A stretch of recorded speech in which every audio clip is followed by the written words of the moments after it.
What's going on, Dickie Morin? Max Tuins. Hey, hey. Oh, somebody else is here. No, nobody else is here. It's an optical illusion. It's my Tazzy mate. How's it going, dude? Doing great, man. How are you? Yeah, not bad. Waiting Hey, for the the in-laws to go home. I mean, God knows I love them, but they've been here for a week, and oh, wow. yeah, House guests and fish. stink after 3 days. Yeah. What's been going on, Zeke, brother? Oh, dude, I've just been figuring things out, man. Figuring life out. Figuring things out, figuring life out. Just been living one day at a time. Awesome sauce.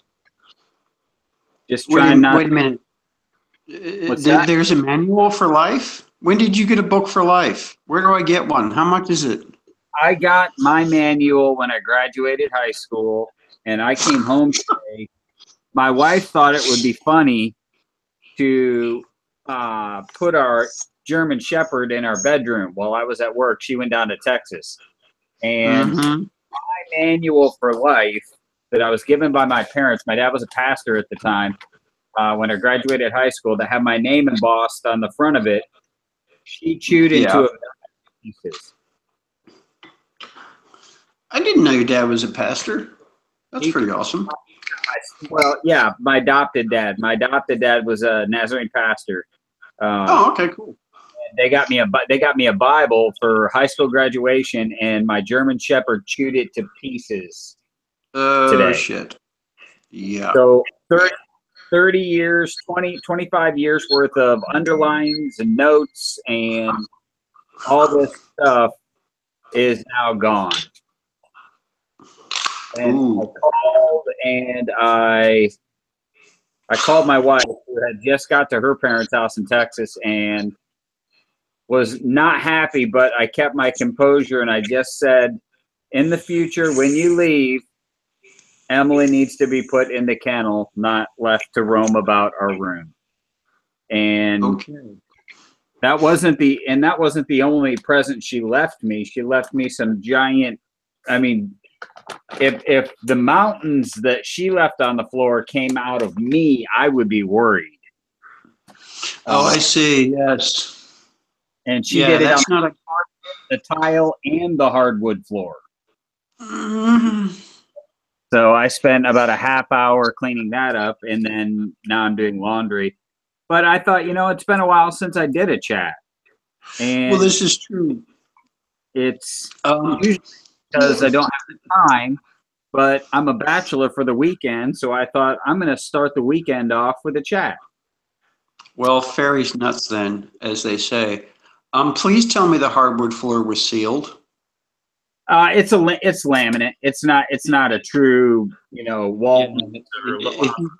If you ever tried to get shit out of wood, forget it. No. Yeah, burn it. You're better off just taking a hand plane and planing off 3 mil of the timber to get rid of the shit. Yeah. There's no other way around it. I was more saddened by because I've been reading that Bible every night and it was in the bed along with my reading glasses, and I've been reading it every night. And she's just sitting over in the garage looking at me with this sad look on her face because she knows she's in trouble.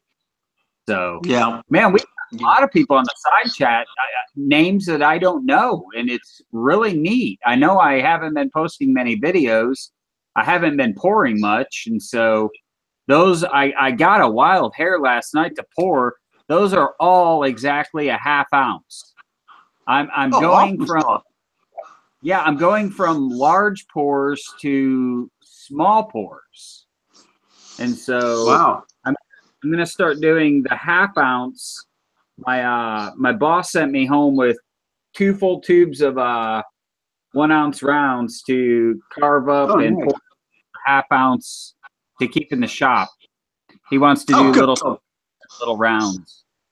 Well, there's nothing wrong with that. That sounds like a pretty savvy business idea, really. Well, they're affordable. You know, I mean, not everybody can afford, a 2 or a 3 ounce, hand poured silver. I mean, what's that, like $75 or something, as opposed to, a half ounce round for. Well, okay, what's a half ounce? What are one of those cost? If you were to walk into the shop, it'd probably be $10 or $12. Oh, well, see, that's not a big deal. No, I mean, you can afford that. So. Yeah, but I mean, like at $10 or $12, people will probably buy more than one at a time. Exactly. Bill Henson on the side chat. What is your primary reason to collect silver? And he wants to know if the crap hits the fan. That's a great question. My primary reason to collect silver is my really preservation. It's dual. It's okay. We're going to call it tri-purpose. I'm going to give you 3 reasons why I stack silver. And I just cracked the 800 ounce mark. And shit. Yeah, I'm pretty stoked. 2 years and I cracked the 800. Now, mind you, that's a typical silver slacker unboxing. But yes, for me it was, and I did it all, without taking any of the family funds. Number one reason is to keep me from spending my slush fund on crap, on stuff to. Wait a minute, you're buying crack? When did you get into crack? Crap. The latest cell phone. Those. I couldn't help myself. Number one reason is to keep me from impulse buying. Yeah. Okay. Fair enough. If I do impulse buy, then it's usually gold or silver, which I'm not. I'm just exchanging one form of currency for another form. So that's number one reason. Number 2 reason is to preserve wealth and hopefully grow it eventually. It may or may not. That's a bit of a gamble. It goes up, it goes down. Number 3 reason that I stack silver is in case fiat currency ever does completely implode. I will have something to barter with. And that's why I do a lot of, the coinage, which I completed my set of 40% Eisenhower dollars today. They only made them 71, 72, 73, and 74. And so and I have the Centennial set that I think I showed in the video. Wasn't there a law put in place because Eisenhower kept winning elections, and didn't he go for, 4 terms or 3 terms or something, and they had to limit it to 2? That was a Roosevelt. Right, yeah. Everybody liked him. That was a Roosevelt, man. Those campfire speeches, the fireside chats. Yeah. So, that's a who's the other guy talking? That is Tazzy, Tasmanian silver stacker, all the way south of the equator in Tasmania. Yep. It's only, let's see, it's the only thing south of us is the South Island of New Zealand, the tip of Argentina, Macquarie Island, and then that's it. And then there's nothing. And Tazzy is a woodworker. Yeah. Wait a minute. Let me go get a cup of coffee on my phone so I can actually read the side chat, because I can't read the side chat. Oh man, the side chat is nuts. Paige, cool. To see you here. Fossil, it's good to see you here. M. Lopez, Crazy Mater Coins. Teddy Jones, I'll look for the email. These are half-ounce slugs. But I can do, it's the same mold. I just pour a half ounce instead of an ounce. You're right, Poppy Stuff. I have to agree. I don't think Ike ever really wanted to be president, and they typically make the best presidents. Washington didn't want to be president. Washington after the revolution just wanted to get to go home to his farm and live the rest of his life. But he did what he did out of a sense of duty to the country. And there were people that wanted to make him king, and he said no. And so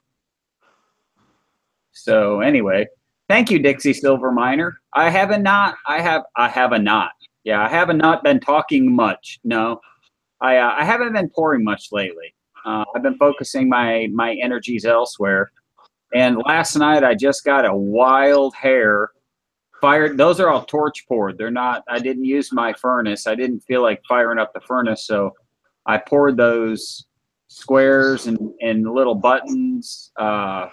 Everything there's a half ounce except for that hexagon with the snowflake on it. That's 30 grams.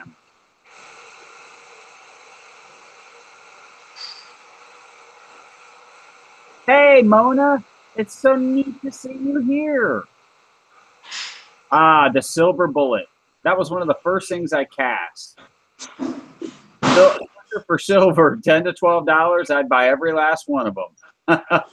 Yeah, we got in, and what inspired me to do it is somebody brought in a bunch of those little 1/4 ounce squares, and I thought, oh, I love you too, Mona. It's so good to have you here.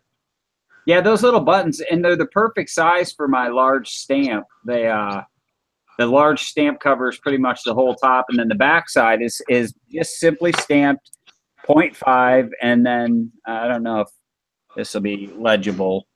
I got to probably get it in just the right light. It's just stamped 0.5 and 999 FS, and so very simple. Very simple, just a nice way to have a small piece of silver. And so, and the whole top is the tree of life. So, and that's the large tree of life stamp. This is the smaller, this is the original vintage tree of life stamp, and that's on a square. So that's the OG one. The OG, that's right. It's so funny because Silver Saver, I just saw a video she did. I've been completely off of the silver tube for a while. I just haven't had time. So hard. And so, but Silver Saver, I caught one of her videos, and she had two of the. She showed 2 bars, and one of them was one of the first ones I ever poured, and it had that OG stamp on it and Silver Saver on the back of the bar, and it's just a little 1 ounce bar. So, and this one is a hammered bar that I'm playing around. I got a different stamp. It's a crown, and it's tiny. It was a 10 millimeter stamp, and I don't think it's 10 millimeters. So no, that doesn't look to be 10 mil. I think it's about like a 5 millimeter, 4 millimeter stamp, and it's a crown. I was playing around with that, like on this one. And then the big just 0.5. Okay, so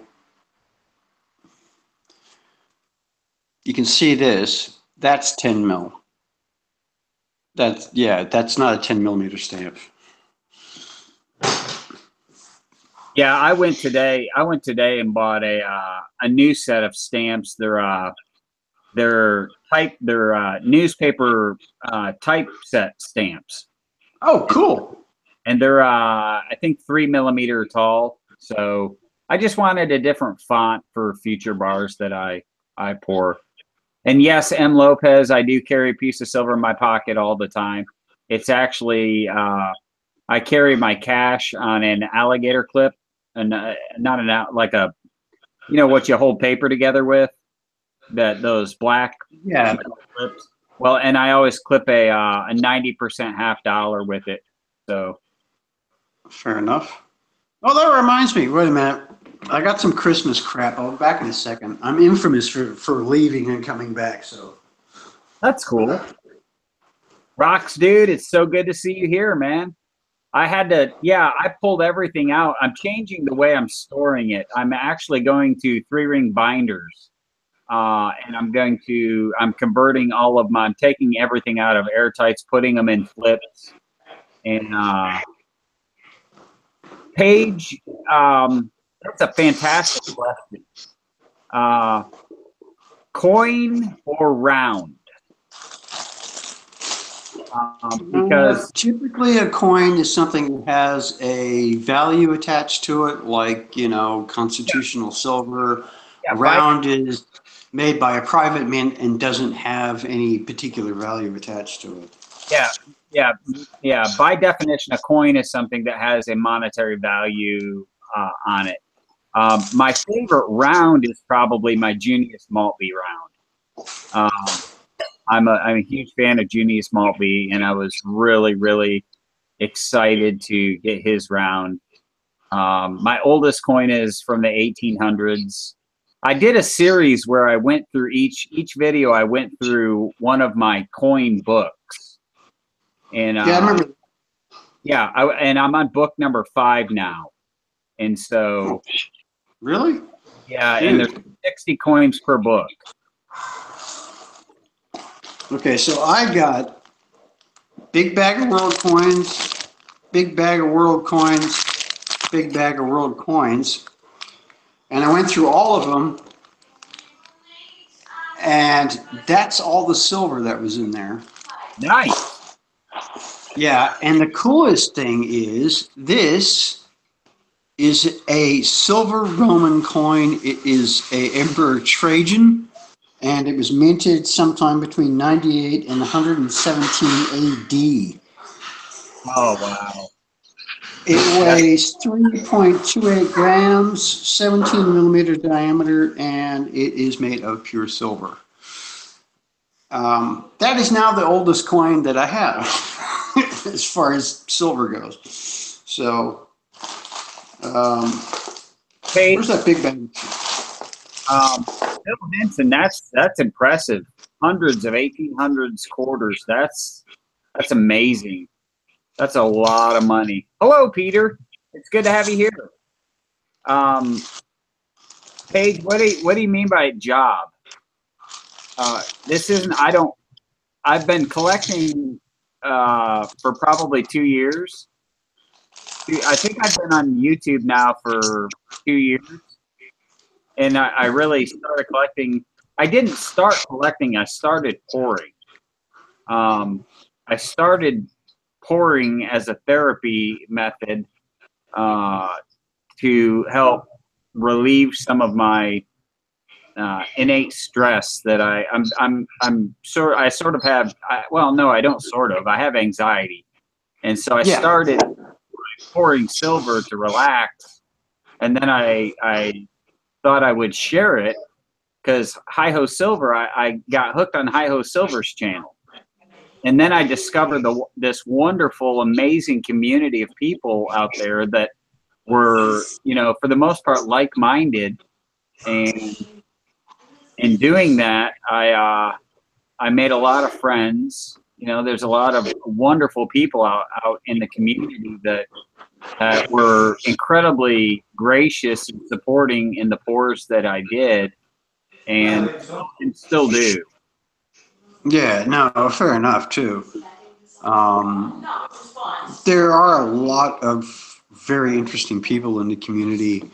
Some very good friends. I've made a lot of like-minded people. Yeah. You know. Yep. So. And Bill, it's a good community. Bill made a comment: rounds and bars are better. They're cheapest beside 90%. 40% is a waste of time.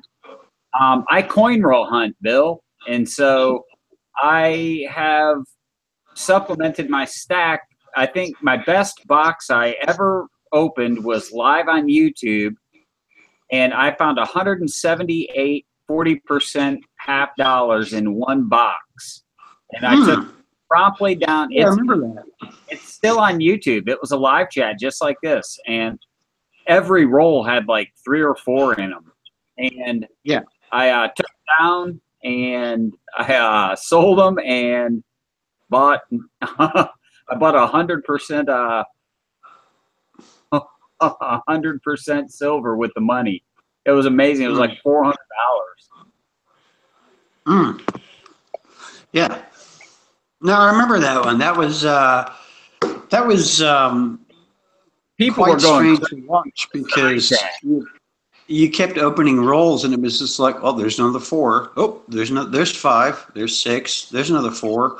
And we were just going, is this going to end anytime soon? It was like you went through every single roll, and there was at least one in every single roll. I think, what was it, 6 was the biggest number you got out of one, or 4 or something like that? It was insane. And then I think I did a box where I found an entire tube's worth of Franklin's. And so sucker for silver, pouring has helped my anxiety. It's been a great I'm a firm believer that, you know, and this goes, I've recently started watching Little House on the Prairie, and I've become it brought me back to my childhood. Michael Landon, you know, playing the character of Charles Ingalls. And in that time, he worked a lot with his hands, and I found that working with my hands has allowed a creativity that was inside of me out of me. And in doing that, it allowed me to relax. And so, yeah, it's you know what I'm talking about, because you work with your hands. Well, see, that's the thing, you know. I mean, I find that the reality of it is that, I mean, my anxiety can, in all honesty, be crippling. It can. I can't leave the house half the time. As far as I get is the mailbox. Yeah, no, it certainly can. That's no joke. Hey, Dean. Dean is in the side chat. I just say hello, Dean. How's it going, dude? And when I started pouring probably 2 years ago, maybe, there were probably, I know there was Hi-Ho and there was Vulcan, and I can't think of anybody else who was pouring at the time. I think years ago, Hi-Ho was pouring. The Vulcans and Hi-Ho, and you, I think, and that was about it. And there was only maybe 3 or 4 of us. And then now there's a lot of people who have found a lot of joy in pouring. And I tell you what, there's a tremendous amount of talent out there. There are some people that it's amazing the things that they create. And it's neat to see how it's blossomed into Colonel was pouring at the time too, because I watched some of his videos. But Hi-Ho, Hi-Ho was. I did not watch Coin Hunter. I didn't videos, but I didn't watch Coin Hunter, and so I wasn't into the coin side when I started. I was into just the metals and mostly, you know, I think the motto for my channel was "Who wants machine-made silver?" Because I was very, very adamant, and I was very into the pouring side. You know, mass produce bullion rounds that there are millions and millions each year made, and turn them into unique pieces. And so, well, exactly. I mean, the thing is that, you know, the huge benefit of hand poured silver is when you order a piece of hand poured silver. What's the line from Full Metal Jacket? There are many like it, but this one is mine. It's unique. It's made specifically for you. You know, and so that has a lot of emotionally intrinsic value to you personally. You know, this round was made for me. This round was not made for, you know, a lot of, you know, there are many like it, but this one is mine. You know, that's the thing about it. And they're very personal, you know, like Dean made me one. And it's a bunch of gears. It's a block with a bunch of gears in it, and it's a on-running private joke is you got to keep the gears turning. So to me, that means a lot because it's like sometimes I get stumped and I go, "Fuck, you know, what am I gonna do in this thing?" Yeah, and I'll go, "Ah, okay, yeah, no, I got it, and off I go. I mean, So I love pulling out my community pours, you know, once in a while, and I look at that, you know, mini gator bar that Vulcan did just for me. You know, we were gonna do a yeah, 4-ounce trade, and the 4-ounce trade, it turned into a 4.7-ounce trade, but I'm the only person in the world that has that mini gator bar, you mm-hmm. know, and I can say that, and I can look at it, and I can know that, you know, this is mine. There's no other one out there like it. It's Nope. just like a painting, you know. It's like the Kate Reed Tree of Life hand drawn piece of art I have on my pouring bench. There's no one else in the world that has that Tree of Life drawing but me. Yeah. So, you know, there's something in the uniqueness of it. It's like even the stuff that you see there, those buttons, every one of those buttons has its own little idiosyncrasy that makes it different from the one next to it, you Oh, know? exactly. And They are so similar, but they are different. that You know, exactly. the stamp is, you know, a little bit more to the right than the left, or, you know, I mean, its weight is all different. The way it was handled and polished is slightly different from all the other ones. So, I mean, even if you mass produce 100 of these little buttons, each one of them is going to be unique. Each one's got its own DNA. It's got its own fingerprint. So, yeah, I like it. It's like people. I I have to agree. No, you don't. So I recall Oh, you're an argumentative SOB.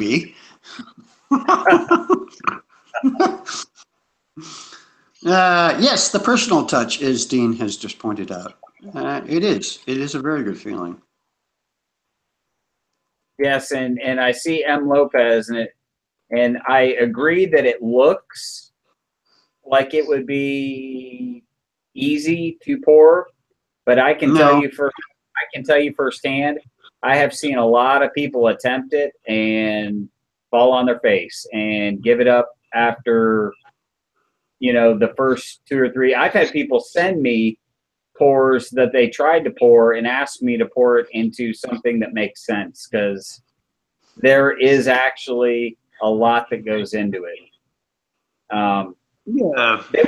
You can't link videos in the side chat for whatever reason, but if you just search for Bunker Bullion, he numbered Hi-Ho numbered. Hi-Ho Silver has two channels. He has Hi-Ho Silver, or Hi-Ho. Is it Hi-Ho Silver or just Hi-Ho? I think, shit, I don't And know, dude. his Wait a original second. channel, Bunker Bullion, and in his Bunker Bullion channel, he actually numbered his videos from the very beginning. Um, he started Bunker Bullion episode number 1, where he talks about putting together his kit, and he evolved. He evolved from using a little torch kit that he bought to having 4 or 5 furnaces, and so there's an A True Stacker. There's always room for another silver YouTuber or silver tuber. I mean, that's the beauty of it is, you know, I didn't do this. I didn't start pouring with the intent on it. It became, it took, Taz, you can probably attest to this. It became a life of its own. Yes. I never set out Absolutely. to do, I never expected it to become what it became. But the next thing I know, I mean, I'm being bombarded with emails about something I poured and can they get one and how much would it be? And I wasn't prepared at all for it. And so Oh, it was just, no. it evolved, and now I've got 130 plus molds and, you know, 2 furnaces but I'm not really pouring much anymore unless I get a request from somebody. Yeah. So, That's and so, that's the gear round. That's the keep the wheels turning. And do you yeah, I have it? look at that. Yeah. Every once in a while, I just look at this and go, okay, now I got this problem to solve. How in F's name am I going to figure out? Oh, right. Duh. Of course. Off I go. That's a brilliant piece. Oh, I like it. That's a brilliant, and that's one of Tiny those tigers. Tiny, tiny tigers. you can take it. Oh yeah, I got one of his tiny tigers. Yep. I was supposed to give these to the kids, I'm sorry to say I didn't. And Dick's minor is exactly right. Silver's like that too, but a lot less painful. Yeah, you know, and then I've got some older pieces like there's a Mjolnir, Thor's hammer, and Silver Dragon poured me a couple of these, and I've worn that since I got it. So, it's all kinds of stuff. And then every once in a while, if you're very lucky, you'll win something like, for example, this is a A.G. Randall's prototype for the new A.G. Randall stamp and the whole thing. And this is a 1.25, and you'll notice it says 001 on it. That was the prototype that he made, and I entered a contest, and it turned up, and I went, holy crap. I never win anything, ever. And then I got into YouTube, and then suddenly I'm actually won more stuff on YouTube than Yeah, I ever have in my life. yeah. And I'm flabbergasted by the generosity of everybody, too, So, I mean, it's, To give you an idea it, of community, I mean, look at that button around. It's still being passed around, yes. Yeah, it is. and Where the hell is that button? nobody has asked. Nobody has held on to it. Everybody abided by the laws. I thought it was amazing. Yeah. But Bill, my recommendation to Bill's talking about melting down 90% silver. That it has more value as 90% silver than it does as a hand pour. Yeah. Just because Yeah, it does. has more of a premium. I mean, I would be quite hesitant about melting down 90% constitutional silver coins, whether they be from Australia, England, or the United States. But I mean, if you get a 90% slick, and that is a coin that is, all the features are worn off, and it's just a disc. Okay, well, that 90% silver in that, I can use that as a material for, building knives or whatever, and I don't have a problem with that. I wouldn't take, for example, a 90% 1948 5 peso Mexico and melt that down to make material out of it. Yeah, look, it's entirely up to the individual, Like, I would never melt down a Morgan, no matter how shitty the condition it was. But, I mean, if it was... We got a friend in the house. Oh, good. I haven't seen him for... No, it's been a minute. My fellow paratrooper. He did indeed. I saw a friend the other day on a chat, and it was on... I think one of the Colonel's Hump Day chats or something, and our mutual friend Savvy was there, and a friend had mentioned a comment like, some silver pourers are saying, well, it'll cost you $300 or $400 to get started in pouring silver, which is bullshit. But then Savvy went off on it, and I think a friend took a bit of an ear bashing about it, which I thought was kind of unfair. Yes. But that's just politics, and I shouldn't talk about that. I thought about that comment, and I came to the conclusion that it'll cost, for me to start pouring silver, which I may or may not do, I don't know yet. I figured out that the equipment would cost me about $175. Now, $300 or $400, I'm assuming includes the cost of a whole bunch of melt silver on top of the tools that you would need. I don't know. I could be wrong. Yeah, no, the kit, no, if you even your basic propane quick melt kit's going to be, a couple $100, and then by the time you buy some simple graphite molds, you're going to be in $300 easy.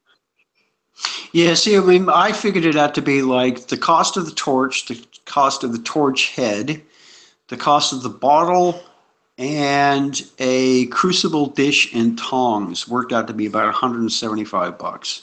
Okay, yeah, if you're going to do crystal dish type, yeah, you can do it. Yeah, You can do it, but you got to have for that kind of pouring, you got to have a pretty heavy duty torch. I mean, I use one I got off eBay a while ago, and it's a big torch head attached to a barbecue canister of propane. barbecue bone. Yeah, which makes more sense if you're gonna melt silver with propane. Why not, instead of buying those dinky little 1 liter bottles, why not buy like an 8.5 kilo barbecue bottle? It costs you $40 and it'll last what, 3 months? Yeah, I've replaced mine.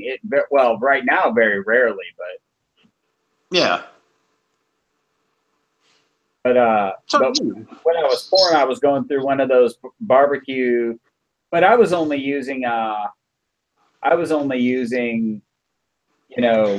it to heat the molds with. I wasn't using, because I only recently started dish pouring again. I've been hooked on my furnace for so long, but to pour these half ouncers, I have to use the dish. Yeah. It doesn't bother me. It slows me down. Yeah, we'll see. I mean, if I was going to start pouring silver, of course, it would just be a propane torch head, and a crucible dish and tongs, and it would just be like, little 1 ounce graphite pours that I bought off eBay or something like that. You've got to have a serious propane head. Your regular run-of-the-mill store propane head, unless you're using MAP gas, won't get the silver hot enough. Yeah. You've got to have a serious propane torch head. I mean, the one I have is massive. Yeah, we've seen that one. Yeah, it's a beast. It's loud, too. It sounds like a jet engine taking off in the garage. Yeah, no, I remember that. Max heat torch head, Teddy Jones says. Yeah. Yep, I forgot how much fun it was. And I pour it. I mean, the crucible that I use is, I see these giant crucibles, but the crucible that I use that's the size. Yeah, that's all I'm talking about using. Yeah, one of those. Whip and tongs, man. Yeah, with the whip tongs. Yep, and that's it, and it'll get cherry red. The silver will melt and turn into a little rolling ball in the bottom, and that's when you're ready. But then you got to get your mold warm, because you don't want to pour into a cold mold. Shit, no. Hey, Savvy, what's up? Speak of the devil. Savvy Metals.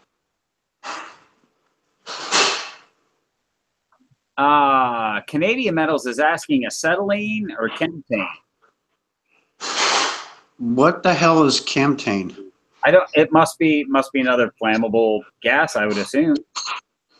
Well, because I remember Savvy told me that if you're melting silver with acetylene, you're gonna lose silver because it will vaporize it. It's too hot. Was that right? Yeah, you can actually boil silver, and as you grow in experience, you can tell when the silver's hot enough to pour. Early in my whip days, when I was using these, I didn't realize it when I started seeing bubbles in the silver. I was actually aerosoling the silver, and I would lose it. And so, but now I don't lose any weight when I use the whip and tong, because you know, we're talking thousands of hours behind a torch and a crucible. So Yeah.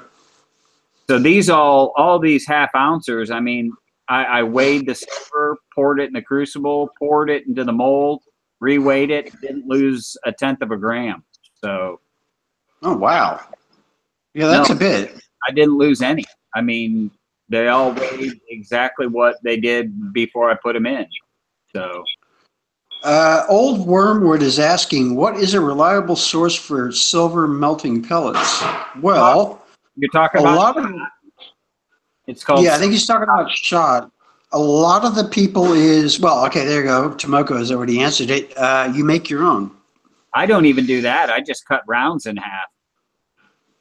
I've got. Well, yeah, I've, you got a giant. no, these little Nipex right here. Oh, okay. I can I take. got to get me some of those. I'll do it right now. So we got this buffalo or this Indian. Right? Yeah. So I just basically I'm gonna take it from one side, give it the old two-handed, you know, squeeze, Mm-hmm. flip it around, give it the old two-handed squeeze again. And then I've got these, sorry if my hand's getting away. And then No, I'm sorry, dude. I'll just grab grab one side by here and grab these needle nose pliers like so. Mm-hmm. Just a little, that's it. Shit, that was easy. And then I just take I gotta get me some of those. take the torch. There you go. Drop it in the crucible when it's hot. And I've got a ½ ounce of silver and I pour it in the mold. Let's see how close I got that to a ½ ounce. There's no telling. So I've got I happen to have my scale right here. Yeah, well, you're just doing it by eye, but it looks pretty even. I eyeballed it. So that side is 0.504 of an ounce, and this side is 0.495. So Yeah. but I'll always end up with little shavings and stuff, and so you know I can. Well, you just save those up and melt them down. Yeah, I'll throw some shavings in with the 495 one, and I'll melt the 507 one, and that way, you know, whoever ends up with that piece gets just a hair over a ½ ounce. Awesome. So better to be a little bit over than a little bit under for obvious reasons. Absolutely. I don't, all that stuff there is marked ½ ounce, 0.5 ounce, and every piece there is a hair over a ½ ounce. I won a raffle on Instagram one time and got two, what were supposed to be ½ ounce squares. And when I got them, I weighed them and both of them were underweight. And I thought, yeah, no, that's someone that I wouldn't deal with because, you know, if they're willing to let it go out of their shop and it's, you know, underweight, but marked a weight, I'm not err on the side for the customer than to shave, you know, and we're talking 0.495 instead of 0.5, but you know what? It's a matter of principle. So. Yeah, but isn't it also a legal requirement that if you sell a 1 ounce bar, that 1 ounce bar has to be slightly over 1 ounce? I don't know, because we sat at the silver shop today and we weighed 60 rounds, and there were 10 out of the 60 that were under a full troy ounce. Oh, and okay, maybe not. We're talking I could be wrong. Mass-produced buffaloes. Oh, okay.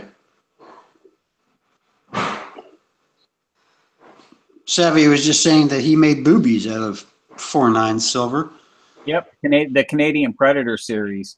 I did a series. Remember the Canadian maple bars? I did? Savvy.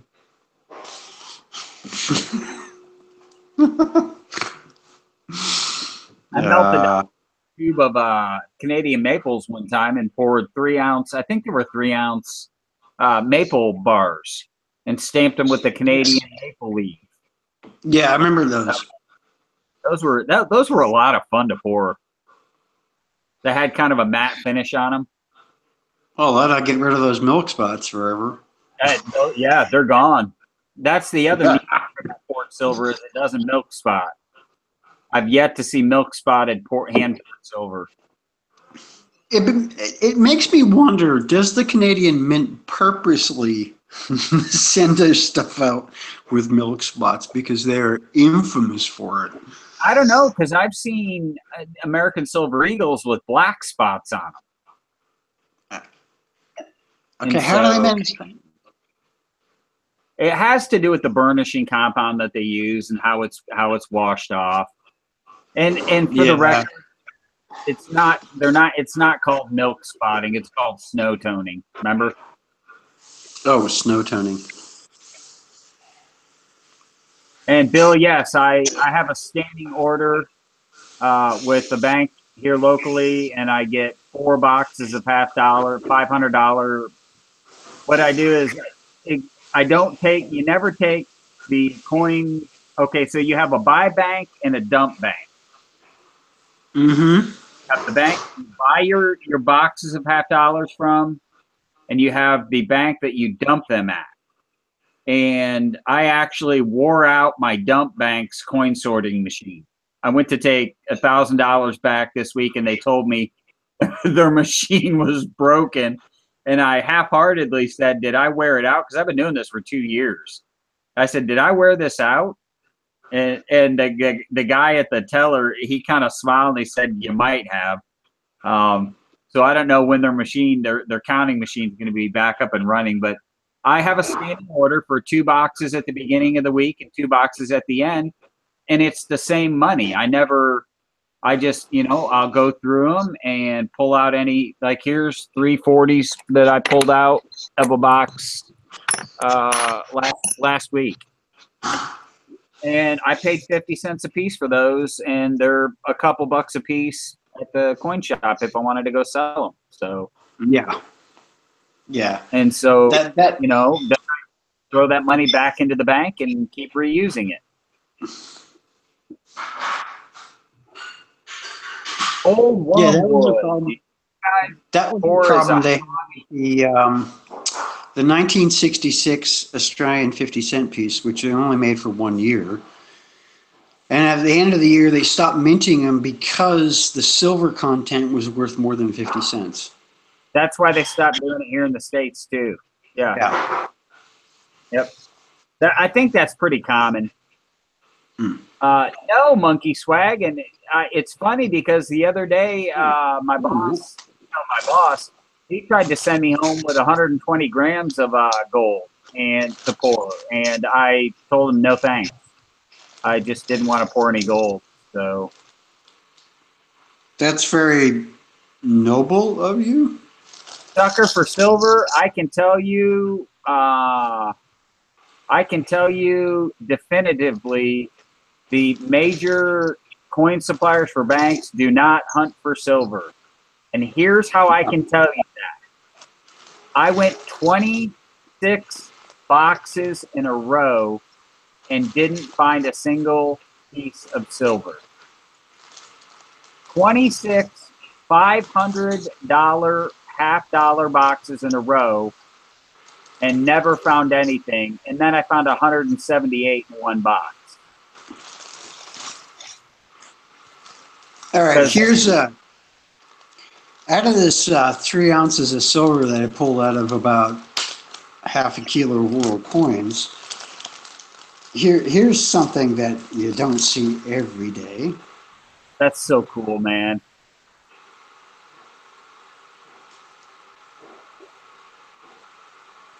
That's a 1917 Mercury dime. Oh, nice. That's a good year. Yeah. There's some weird oddball things in here. I now have more sixpence and threepence than I've ever had in my life. Some are from Victorian, like, for example, okay, here's some that you don't ever see every day. Here is a 1917 Australian 1 florin. Here is an 1873 1 shilling Victoria with first portrait.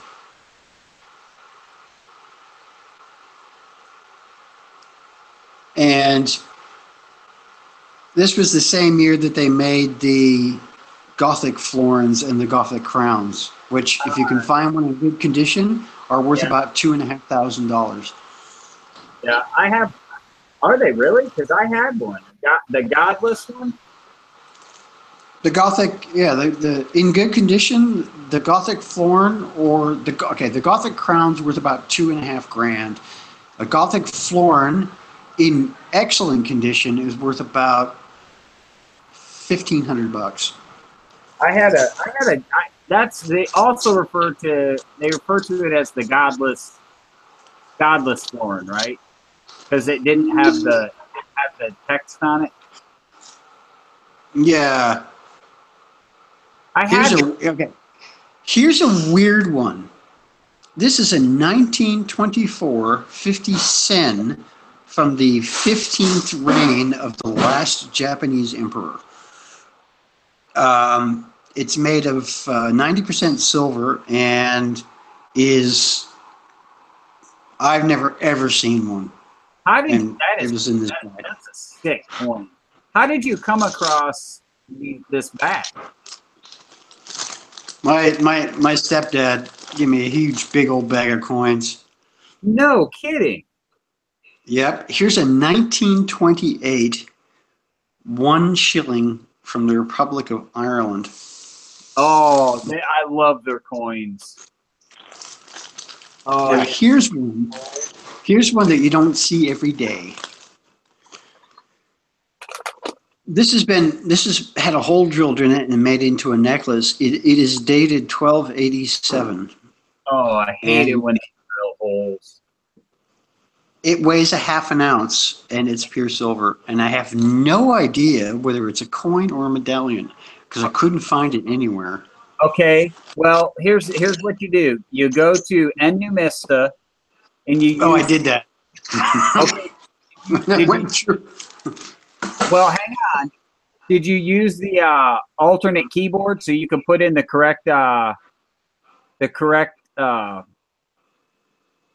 characters? No, I did not. Yes, on Numista, on the advanced settings, you can switch alphabets. So that's how I dated my right. That way you can identify the coin. Because I found a website and it actually told me what the Arabic numbers were, and I was able to date it. But see, here's the thing. 1287 doesn't actually mean it's from 1287. It could actually be from the 1700s because their calendar system is different. Yeah, that's what Monkey just said. The Gregorian. Yeah. But see, one side is in Arabic and the other side is in Hindu. So I'm assuming it's from Pakistan. Well, what is known now as Pakistan, but then was just part of India. It's just there's stuff in there like there's like 1867 threepence, which is the size of my fingernail, my tiny fingernail. Got a tub of things. I love them though. I'd love to have 2 or 3 tubes of them.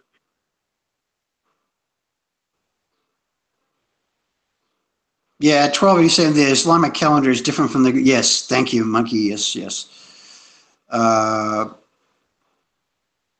From Kashmir, which also, incidentally, happens to be my favorite all-time Led Zeppelin song. I need to text GPO. He's probably downstairs. Well, I sent him an invite, and he's probably downstairs fleecing the old ladies. He did. He sent me a text. He said he's eating supper. Give him about 15 minutes. So we'll have GPO in the chat here before long. I sent out some invites, but I didn't announce. I never announce these things. It's a mystery chat. You never know when it's going to have You never know when it's going to happen. My chats are unannounced. That's Mrs. Dragon's Tanto style blade. And the other day I got a new set of buffing wheels and white compound. What is it, Jayco or Jaycar or whatever it is. Yeah, Jayco. And yeah, I just used that for polishing wood. And it turned out really, really wonderfully. I like the angle of the handle versus the blade. Well, see, that's the thing. Most people assume that a Tanto is a straight blade, straight handle. If you look at antique Tantos, there are ones that are curved like a banana. I mean, they are. You look at it. You said banana. Banana. See you later, Savvy. What? Savvy? What? Savvy was here and he left. Savvy. Yeah, he had to go. Oh, bugger. Oh, well. Oh, bugger. You want to see what I picked up at the shop the other day? A guy brought this in and I bought it anyway. I gave him $5 for it. It's an 1878 trade dollar. But it's not legit. Are you sure it's not legit? Positive. We got a precious metal verifier now. They have a new one that you can not only check it, but also weigh it and measure it all with the same machine. This thing is way out of specs. It's way too thick. Yeah. But I gave him $5 for it, but I put it in this flip and wrote fake on it because I didn't want it ever to be misconstrued for. You'd be surprised. Sometimes contemporary fakes are actually worth more than the legitimate ones. Well, I'll tell you what. I've seen that locally.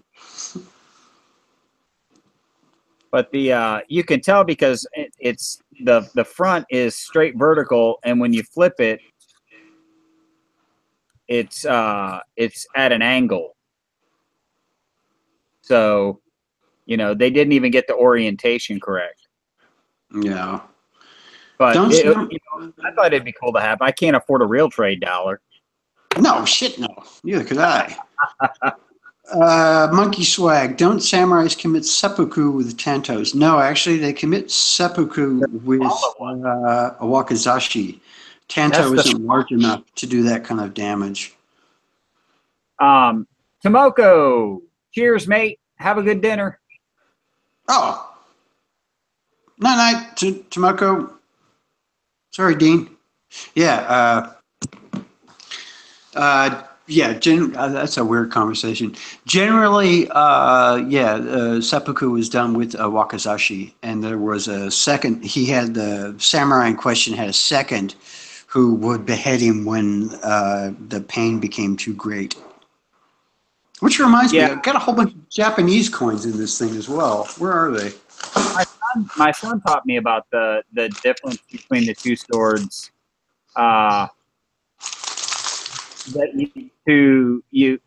Everybody carried a sword, but the samurai carried two. They carried the shorter and the long. The samurai were legally allowed to carry two. A ronin was allowed to carry one. Because he had no master. So he was allowed to carry one sword, and it was always the long one. The proper katana. Anyway, in this bag of Asian coins, there are some World War II issued Japanese coins. They're made out of nickel, unfortunately. I was very excited when I found them because I thought, oh, great, they're not silver. They're made out of nickel. And there are several from like the war era, 42, 43, 44. Apparently, they're completely worthless. So I was a bit annoyed about that, but shit happens. We have people bring in the ones with the holes in the center. Yeah. The square holes. I gotta top off my tea real quick. I'll be right back. Yeah, go for it. Oh, wait a minute. Crap, that means I'm in charge. Shit. Okay. Let's have a quiz. Sorry, I'm looking at the side chat here. Okay. How much would a tachi cost? I have no idea what she's talking about. I'm assuming it's a knife.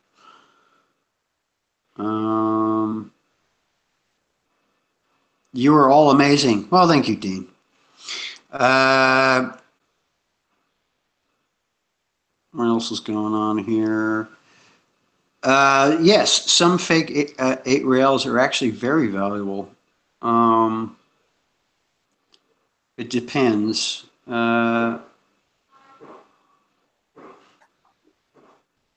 Wakizashi are 10 inches shorter than a katana. True. Okay. Here's a background story. I had a Koto Benzai Wakizashi, which was 500 years old. And the Benzai area, or benzene area, where they made swords, that whole area got wiped out by a flash flood shortly before this wakizashi was made. And it was the most beautiful, sharpest thing I'd ever had in my life. This thing was so intricate and beautiful, and I had to fucking sell it, and it crushed my soul, and it still bothers me to this day. I guess the moral of that is don't sell 500-year-old short swords because you'll feel like an idiot. No, that's not the moral of it. The moral of it is don't get too attached to material possessions.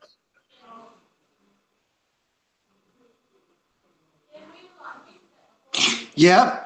8 rails with counter stamps, or British counter stamps are quite interesting.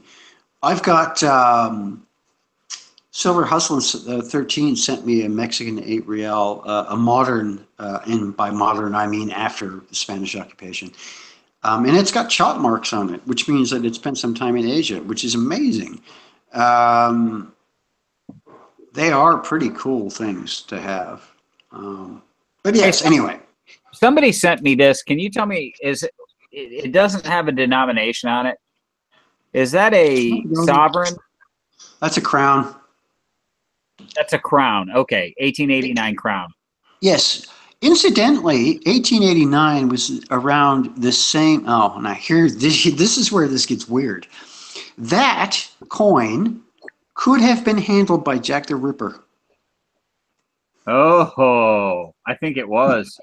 I thought I saw blood splatter on it.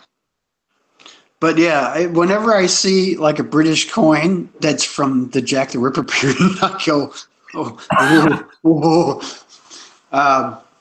channeling the spirit of the Ripper. Oh God, I hope not. Now, in 1889, that would have been that would be sterling. That coin. I've got 2 of them, but I got one from GPO, and who's lurking side chat. I don't know why he can't. I don't know why he can't. Hey Teddy, take care of yourself, my friend. Thank you very much for stopping by. I appreciate it. Take it easy, man. And M Lopez 6179, appreciate you stopping by. It was great meeting you.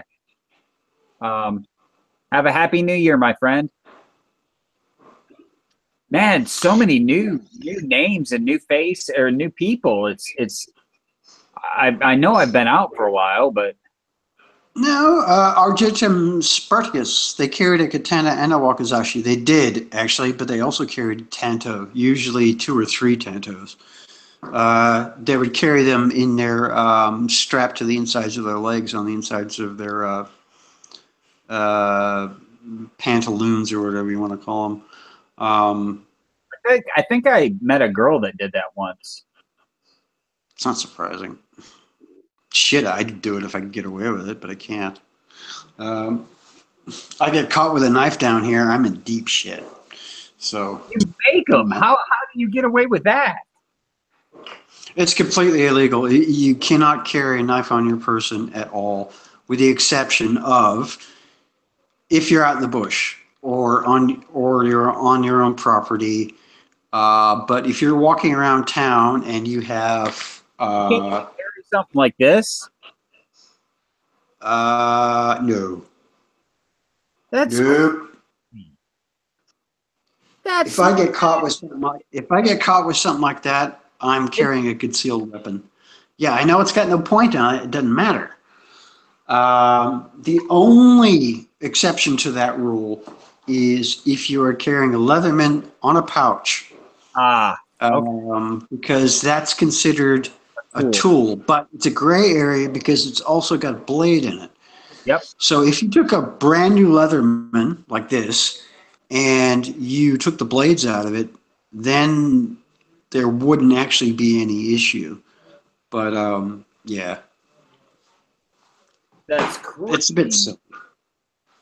I don't know how I would go anywhere without a pocket knife.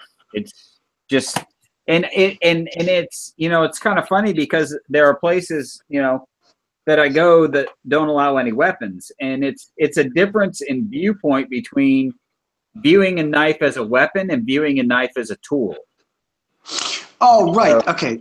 Sorry. Here's the tachi was the sword used by the samurai before the katana and the wakizashi. Yeah. Okay. Now I know what you mean.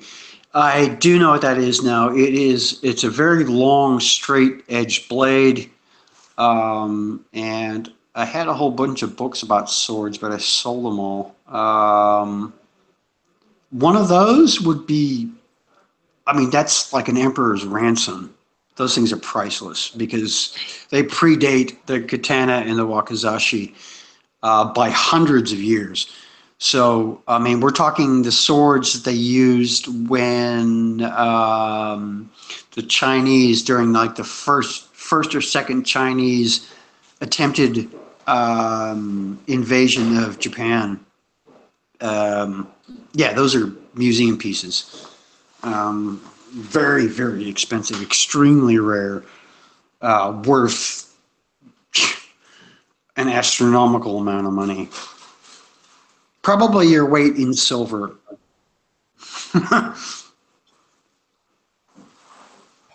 Oh, man. It feels good to have a live chat again. It does. I've missed chatting with everybody. Can I walk around with a cricket bat? Yeah, I know. Bloody hell, you could. A cricket. That's yeah, funny. I could walk around with a cricket bat. That's not an issue. You could beat a person to death with a cricket bat as easily as you could beat a car to pieces with a cricket bat. No, not illegal. That's fine.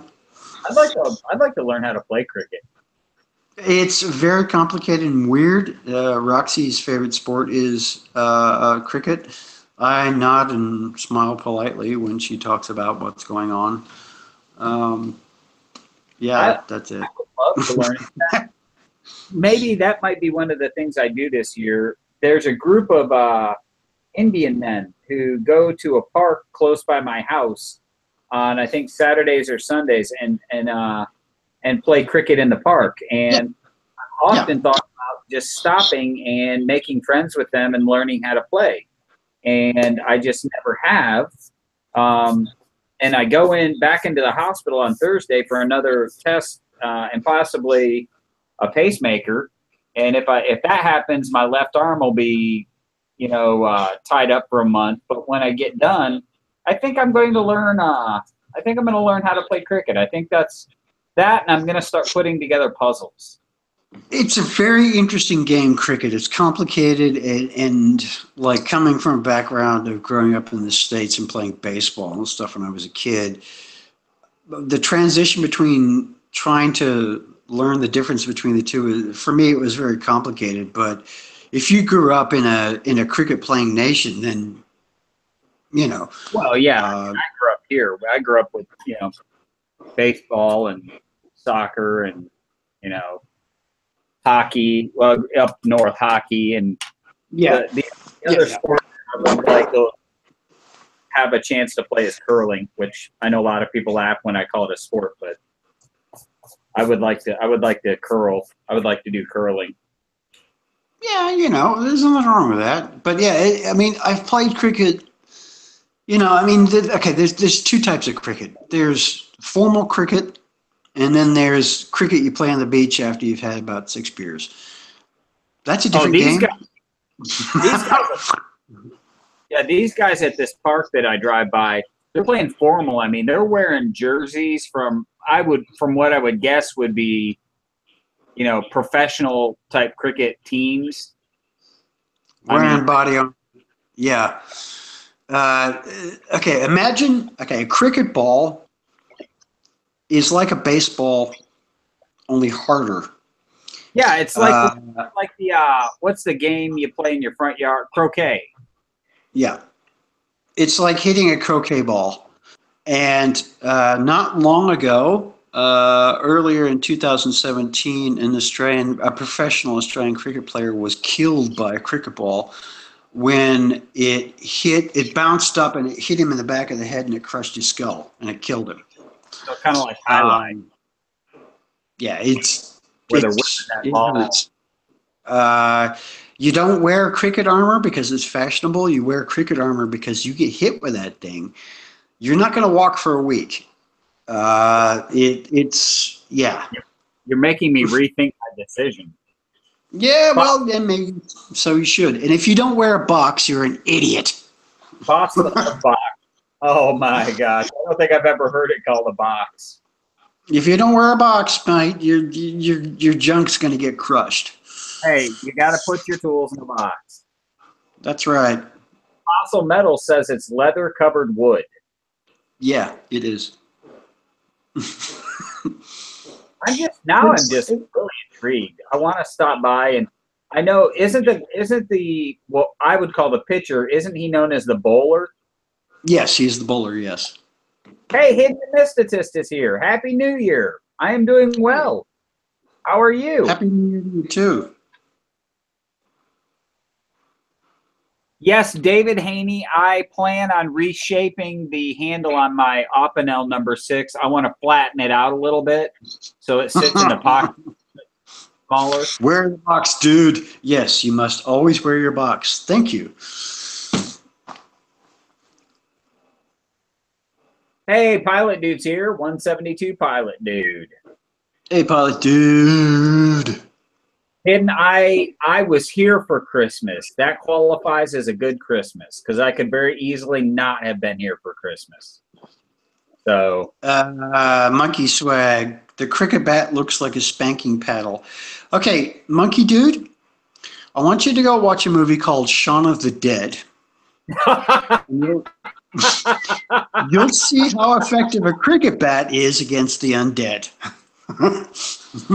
Shaun of the Dead. Oh, that's a classic. Oh yeah, no, he gets into a number of zombies with a cricket bat, and it's just like. I love Simon. Dude, I love Simon Pegg. God, he's hilarious, dude. He has been a huge Star Trek fan his entire life, and now he plays Scotty, and he wrote the last movie. So. There's two actors that I really, really, really appreciate. I like Simon Pegg, and then I like the guy that was in the movie The Invention of Lying. Oh. He has that same dry. He has that same dry sense of humor. And David, you're more than welcome. Thank you for giving me the honor of pouring those coin scraps. But Simon Pegg, I think my favorite is Hot Fuzz. Yeah, Hot Fuzz. Hot Fuzz. Oh my God! Have you seen Dave? Dave, that's got Simon Pegg and what's his name in it? The guy from both Hot Fuzz and Shaun of the Dead, and they actually find an alien. Oh no, I haven't seen that. Yes, I did. Yeah, I saw parts of it. I love how the alien brings the bird back to life because it's dead and then eats it. And they go, "Why did you do that?" And he said, "It was dead. I'm not going to eat a dead bird." I remember that now. Yes, I remember that. They're in Area 51 outside Las Vegas. Okay, the conversation that Dave has with Steven Spielberg on the phone about plot lines for E.T., that is Steven Spielberg. That's hilarious. Yes, that is true. Cricket bats are actually made of willow. In fact, right there, I got a book for Christmas, which is all about sheds, and I'll show you some pictures of cricket bats. That cricket bat today is about that wide. Originally, cricket bats were about that wide. Just a second. So like golf clubs. Because I just watched one of my all-time favorite movies, The Greatest Game Ever Played, and that man, I look at them swing those tiny little golf clubs, and it's like that's amazing that they could hit the ball as well. This is a book called Top Aussie Sheds. A shed is a man cave, and in here is a picture of some very old antique cricket bats, and they are much larger than you think. Oh, so the older ones were bigger. Oh, the older ones are huge. Okay, so it's the opposite of golf. Because the older golf. Put it this way: were an original cricket bat is a 45 APC. A modern cricket bat is a 9mm. Oh man. Yeah. That's big old fat round, that one. Let's see if we can find it in here. Okay, here we go.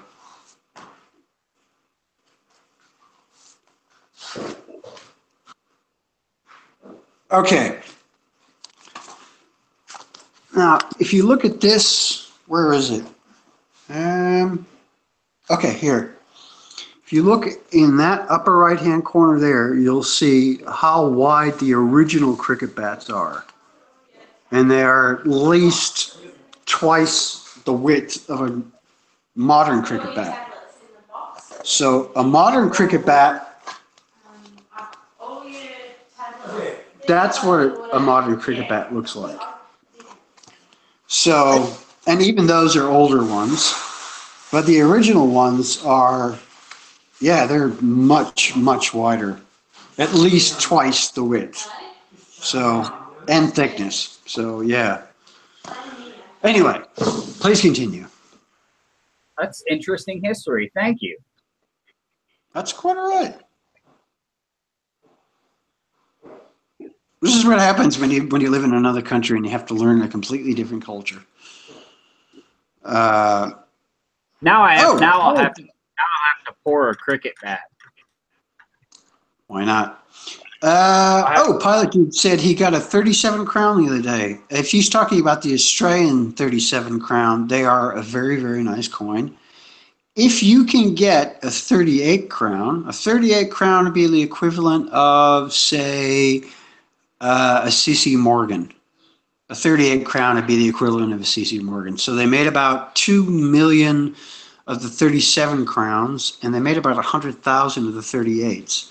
And the 38s minimum about $140 roughly. That is so, British crown. Oh, British one, right.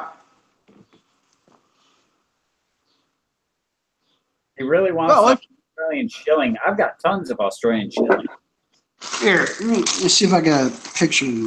No, that's not my bag of Australian coins. That's my bag of Australian coins. The 1940s. Adam, thank you for stopping by. I appreciate it greatly. And have a blessed New Year yourself. Oh, there we go. There's one. Here we go.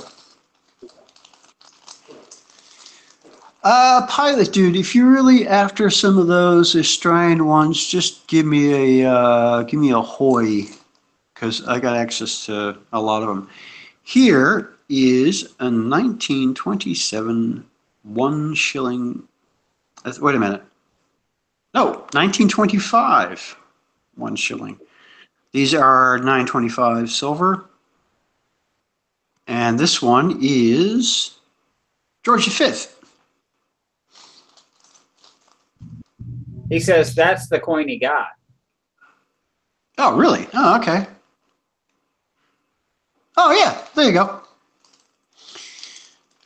That's a shilling, right? Yeah. Okay, so Yeah. in Australia, in those days, they had a threepence, a sixpence, a shilling. Then you have a half crown, a crown, sovereign. Here, let me see. All right. He wants There is a there's a 1938 threepence. That's 3 pennies. Okay, and here is a 1943 D sixpence. D meaning that it was minted in Denver. Yep. And then you have a shilling. Hello, a shilling. Don't forget. Sorry, I was wrong. This is a florin. A florin is 2 shillings. Then on top of this, you have a crown. Yep. So there's like 6 or 7 coins in that group. Yeah. Oh yes, don't forget the florin. The florin that you want is the 1927 florin, which is the Parliament House Special Edition. Yes. So I never had any threepences and sixpences, and now I have about 20. I've got a little bag full of sixpence because of the. I learned the story about going to a wedding with a sixpence in your shoe. Yeah. Oh, okay. Monkey swag. I never knew the Denver Mint made Aussie coins. They did. Between 1942 and 1944, both the San Francisco Mint and the Denver Mint minted threepences, sixpences, and florins for the Australian Mint. I wonder if I have any in my box. Not exclusively, but yeah, they just made up some extra ones. I need to open up my box. Let me clear out my area here. I'm going to get my foreign coin box, which is going to look very familiar. Get all the. Okay, Monkey Dude. I believe the British put sixpence into their Christmas pudding. They did. That was a Commonwealth thing, so it also happened in Australia. And I was talking to my stepfather, PC, who said that he remembered being a kid, and he was born in 1942. So in the 1950s, they would put sixpences and threepences into Christmas puddings, and they would go through the whole pudding trying to find this threepence or sixpence because it was a huge deal, and not swallow it. Look at that box. Oh, I recognize that box. Oh, look at that beautiful box. And what makes it even prettier is it's full of coins. Hey, weren't you going to send me some 1 pesos? What happened to that? There's some florins, Australian florins. Mm-hmm. Let's see. They're usually 1940s. Yeah, 43, 41. Yeah, so if you look under the date or above the date, you'll see if it's got an S or a D on it, then it was made at the San Francisco or the Denver Mint. If it doesn't, then it was made at the Perth. Yep, these were all Perth Mint. Yeah, cool. So they're actual Aussie coins. They are. What do we got here? Here are those are my francs, half francs. And let's see. These are 50%. What are these? These are 1 shillings. Yeah. But what year are those? I think these are Scottish shillings. Yeah. Well, there's a couple of different variations here. So those aren't Aussie shillings. These are my trade coins. Yeah, I think in Australia after the 1940s, they stopped The coins stopped being 9.25 and went to 50%, I think. Here we go. Sixpence. British sixpence. There's that nice little 1940 British sixpence. I've got one of those, but it's earlier than the 40. I don't know what I think all. it's like 1914 or something. There's a 37. This is back when I was just grabbing coins, by the fistful and taking them over to the boss and saying, "Hey, I want to buy these," and he'd just sell them to me at whatever. But I stopped doing that because the box kind of got full, and I thought, "What am I doing this for?" I don't know, because you like coins? I know, but I mean, to have they're 50% silver. I mean, what else is in here?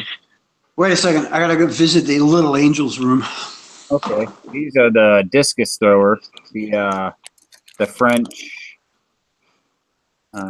coins. Those are Greek coins.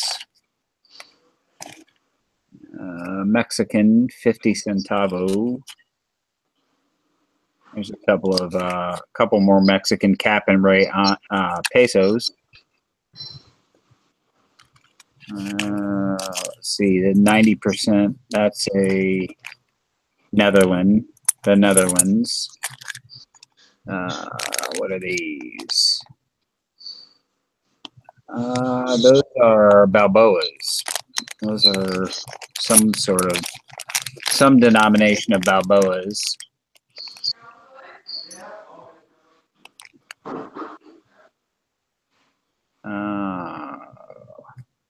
Where are my reading glasses when I need them?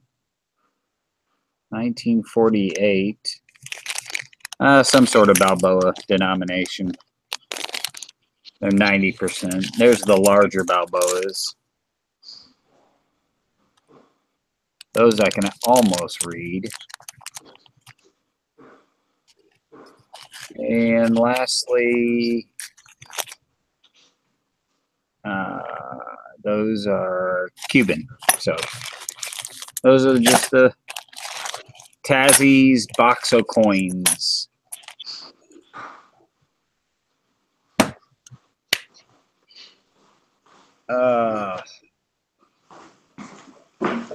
What?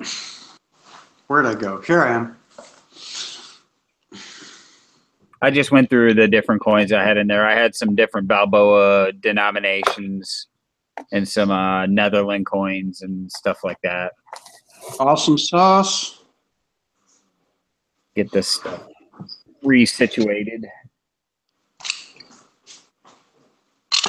What are you charging for those half-ounce rounds, by the way? I don't know, because shipping's going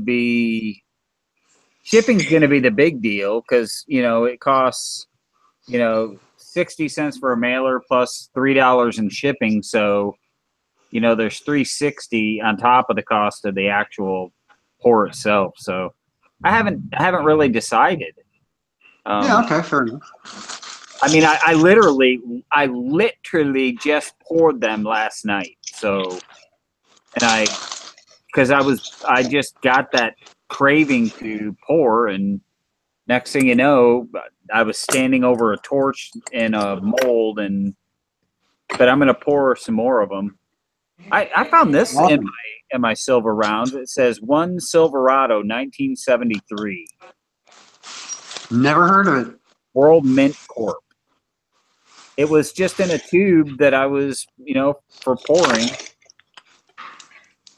And then I looked at it and I was like, that's really interesting. Because it's kind of like an early prospector round. Mm-hmm. Oh, here's one of my favorites, and it's such a tiny coin, unfortunately, but there you go. That is a 1/4 rupee from 1917, and I think it's George V, yeah. And and it's such a beautiful coin, but it's such a tiny little thing. Anyway, continue on, good sir.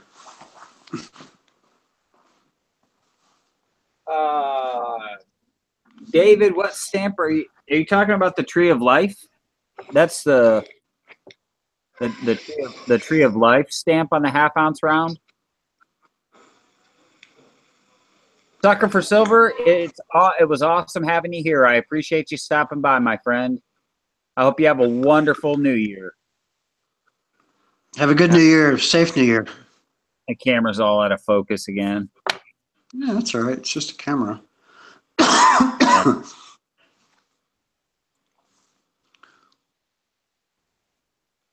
Stupid webcam. Maybe it's because I changed the angle or something. I don't know. We'll try to figure it out. It's not quite right, is it? I mean, it's off kilter. No, I don't know what happened. That's just very annoying. I mean, I said, David. I said, you gotta put makeup on your face. Anyway, that's another story. But, yeah. Let's do the time warp again. Hey.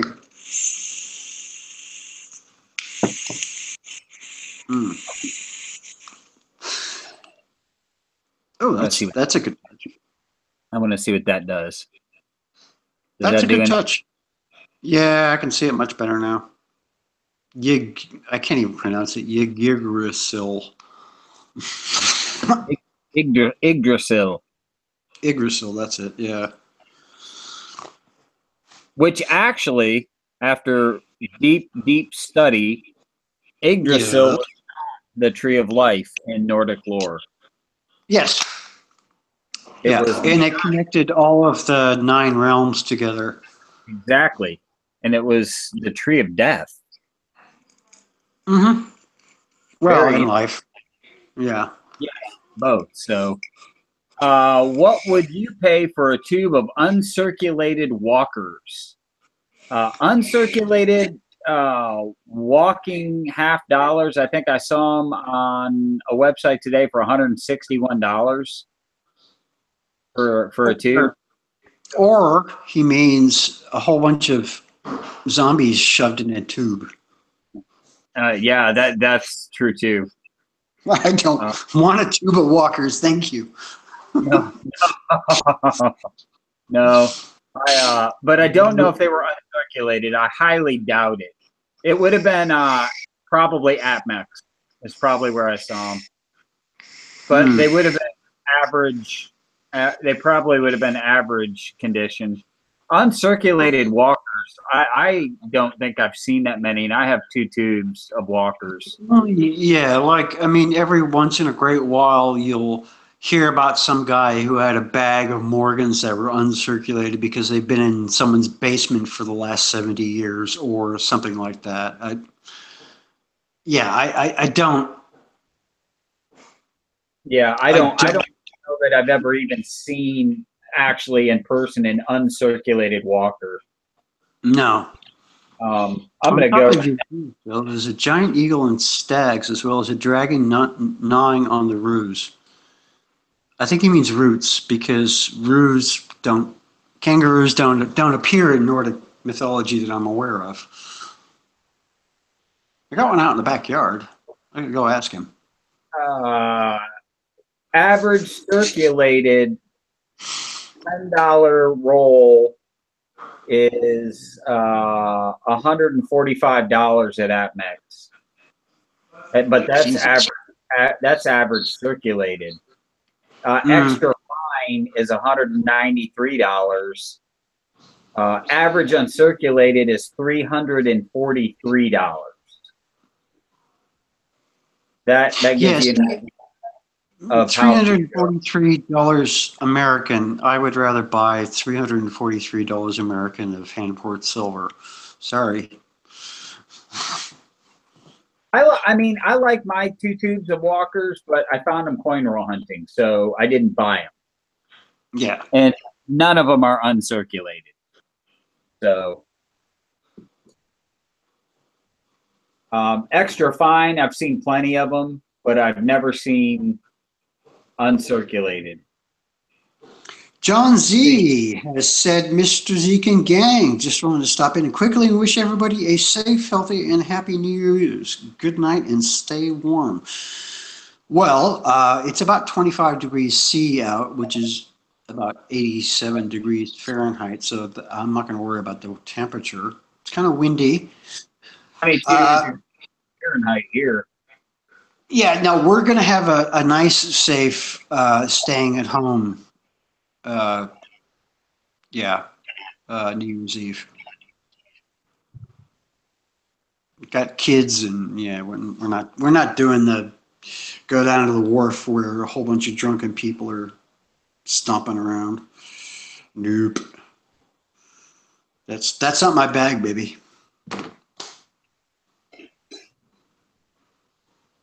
Damn it, my coffee is empty. I'm going to go and get coffee. You hold the floor there, Mr. Zeke. I'll try.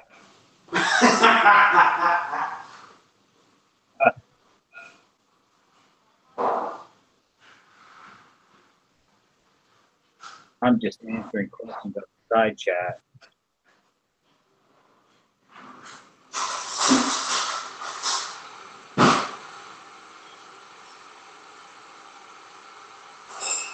Doggone, Mateo, man. That is cold.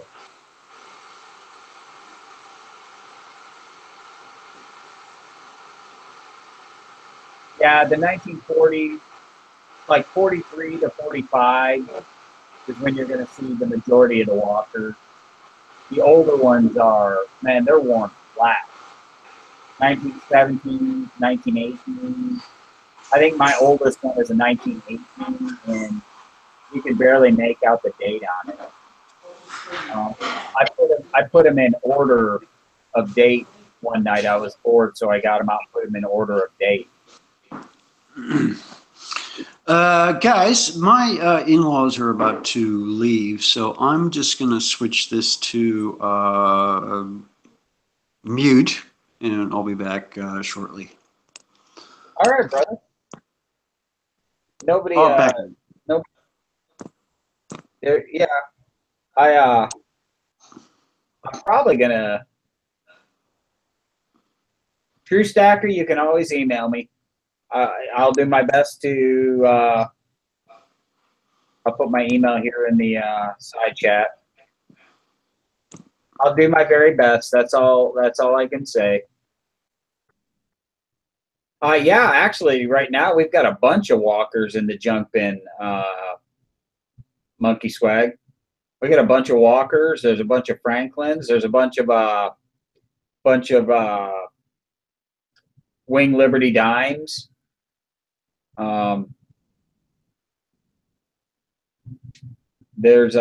We've really mixed up the junk bin quite a bit. There's not as many Kennedys in there. There are actually, I think, more walkers and Franklins than there are Kennedys in the junk bin. So, but I expect that'll change periodically. I'm there full time now, so I'm there every day. So, learning how to measure and look at diamonds and all of that jazz. Yeah, it is a beautiful design. I think the Walker. Oh, but no, I haven't. I've been kind of out of YouTube, the Silver Tube world for a while. Tonight was just kind of the wife went down to Texas and hey, Abby Silver Stacker, it's good to see you. I've been taking a break because I've been so busy and with the holidays and everything. I haven't been pouring. I haven't been watching many videos, except for Ravi Zacharias. I've been watching a lot of Ravi's channel. So, but I've been spending a little bit more time with the family. So, and I'm going to start putting together puzzles because I'm getting old. And I feel like that's an old, and watching a lot of Little House on the Prairie because I love that show. So that and Highway to Heaven, both of those shows. Which is probably what I'm going to do when I get off this chat. is crank up either Highway to Heaven or Little House on the Prairie, because it's just so relaxing. But at some point, I think I'm going to have to eat. I think my body is telling me that at some point it's going to be necessary to put food in my stomach. I like the Walker design on the Walker, but I'm not a super huge fan of the American Silver Eagle. I've got I think a tube and a half of them. I think there are some much finer world bullion coins out there. I'm a big fan of the Britannia. I like I love the Britannia. I like the Noah's Ark. There's a lot of different world coins that I think are struck prettier, if that makes any sense. Hey, Silver Bean Counter. Hey, I just watched your video before I started my live chat, and I made a comment on there.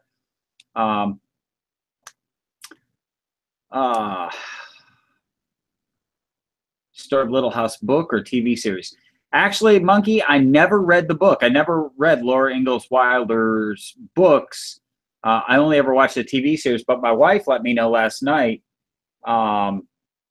Oh, I love the Noah's Arks, and I'm still just a few shy of finishing up my tube of my Noah's Arks, and then it'll be time to move on. But unfortunately, I saw that Provident just released the third in the Egyptian High Relief 2-ounce series, so I'm going to have to get that one because I've got the first two, and I might as well just keep going. So, but my wife was telling me that Laura Ingalls Wilder, the TV show, her books were actually loosely based on her life, and so I thought it was very interesting.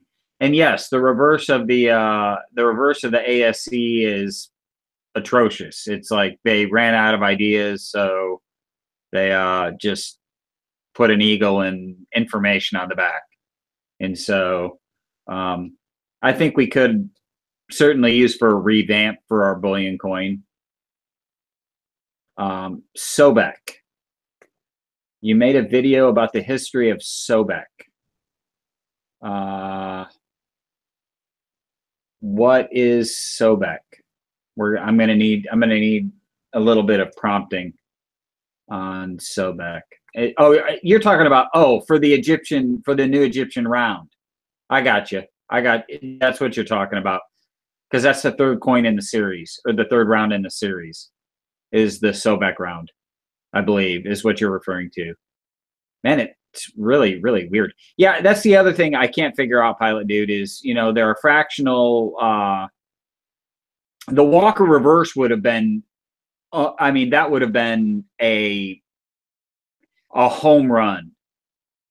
Had they done the reverse side just like the Walker reverse, that would have been an absolute home run. But instead, it's just a janky looking reverse. So, but I forgot what I was talking about. Well, must not have been too important. Of course, I don't really have much important to say anymore. I'll have to go back and try to find that. Yeah, the rest of the world, I think, really does a good job with their bullion coins. I think ours, even the finish on them, the matte finish is just not very attractive. Now, I do have the enhanced proof and enhanced reverse proof. I have two of those sets. I think it was a 2013 they put them out. To me, if every year, if that was the standard strike, I would be much more a fan of the American Silver Eagle. But the basic American Silver Eagle bullion coin, I just don't have any real love for them. They're just, I've seen private mint stuff that puts it to shame, and that's sad because, I I think that we were capable of so much more, but I think it's complacency is the biggest thing. Um, Perth Mint, yeah, Perth Mint does a very good job with diversity in their what they do, you know, and even Perth Mint, you know, some. Hey Matt, it's good to have you here. Um, the Proof ASEs, uh, yeah, yeah, that's a pretty coin. But you know, here's the problem: every Noah's Ark looks like a Proof. Every Britannia looks like a Proof. Uh, every Philharmonic looks like a Proof. So, you know, the fact that we have to put out just a special Proof when everybody else is you know, putting out their bullion coins that look like Proofs. And that's just, you know, that's sad to me. I mean, why do we have to have a matte finish on our bullion coin? You know, when everybody else has high polished, you know, proof looking coins as their basic bullion coin. You know, look at the Philharmonic. That thing is just unbelievable. And it's their bullion coin. And so, but as always, disclaimer, this is just one guy talking. One guy who's collecting a full tube from all the different countries. Yeah, exactly. Matte finish with higher premium than the others. You know, that's the funky part is, you know, we're putting out a I don't want to speak too ill of it because I know there are a lot of people that love them. The Royal Canadian Mint actually has a lot of diversity too. They really go out. They go out on a limb. I mean, they really do. They're not afraid to experiment and try different things. And I don't know. I'm by no means a numismatist, but you know, I don't remember seeing a privy mark before I started seeing them come from the Royal Canadian Mint. And so, you know, maybe I'm sure I'm there's a very good chance I'm wrong. Other mints might have been doing privy marks before that, but you know, so the Royal Canadian Mint certainly does have its place. I agree. I just, you know, as far as our mint goes, I think it's quite sad. Yeah, yeah, absolutely. Yeah, and the Philharmonic is, yeah, and that's true. Silver bean counter. That's very true. Americans buy them because they're an American bullion coin and they're widely recognized. And um, at the same time, it's, you know, it's a shame because if millions of Americans didn't buy them, then they would have to change something up. They'd have to up their game. You know, it would take, yeah, yes, Matt, I have heard of Mutiny Metals. I think I actually have a piece somebody gave me from Mutiny Metals. I've never bought anything from Mutiny Metals, but I've seen the stuff. I know that a lot of their stuff, I think, is stamped very heavily. It's stamped very deeply, and so if I were, I'd buy generic Pilot, dude. If you're gonna spend $1,000 before the price goes up above 17, you're a little late because it popped 17 today or yesterday. But I'd buy generic. I would just buy weight. I would not go for, but that everybody has their own stacking strategy. You know, I think if I were gonna drop $1,000, I would just buy, you know, I'd pick my favorite, whatever I could get the cheapest I could buy for and buy that, because in the end it's silver. And so, and long before I bought Eagles, I would buy Britannias or Philharmonics. But that's I just, for me, you know, Britannia. The Britannia, I think, is one of the sexiest coins in the world. Yeah, yeah, exactly. There you go. That's not bad. 332. Yeah, 332 for bars. And as far as buying generic, I prefer bars just because they store easier. So there you go. Abby Silver Stackers got it right. Bingo. Who's the big winner? Abby's the big winner. Silver Buffaloes. Your basic, generic, recognized by any coin shop in the country. You know, they're just silver. 1 ounce of silver. You know, but you know, if I have a dollar amount, yeah, exactly, Karis. Brits. Yes, Britannia has monkey swag.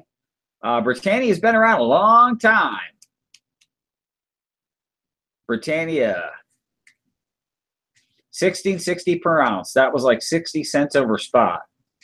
We had spot. I thought spot hit 17 on Friday, because now that I'm working at the coin shop full time, I'm watching spot all day long because we're buying stuff. Okay, so here's the thing, Pilot Dude. There's two schools of thought about buying, you know, large bars. One, they're hard to move. No, I haven't picked up any more generic bars recently. We've been a little bit short. I haven't been picking up silver much at all as of late. I just. Yep. See, Abby has the ticket right there. If you want to pick up silver, pay attention to what Abby's saying. You can pick Silver Buffaloes up for 39 cents over spot. And a kilo bar is a big bar, Pilot Dude. That is a big chunk of silver. That's 32.15 ounces of silver in one place. And so think about that. That's, you know, a full tube of rounds, and moving around at a time is much easier and much, you know, I just know that, you know,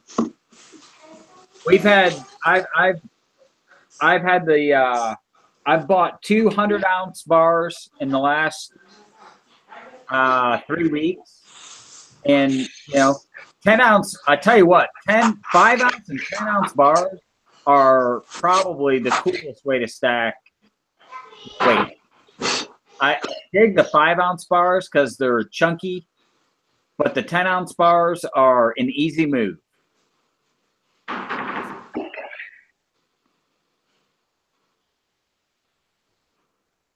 I know that traditionally half-ounce Libertads carry a pretty good premium. That's about all I know. So 25, so that's 12 ounces of silver. So you gave $280 for 12 ounces of silver. That's how I look at it. 5 10-ounce bars, that's a great investment. I mean, 10-ounce bars stack nice in the safe, and they're a 10-ounce bar. And so, and you can pick them up for nice, cheap premiums.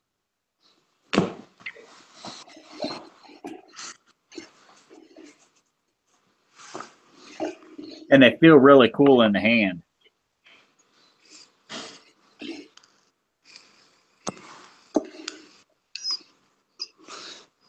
Yes, Mateo, man, 5-ounce bars are harder to find. I cherish my 5-ounce bars. I've got about 10 or 15 of them, and I love them because you don't see them.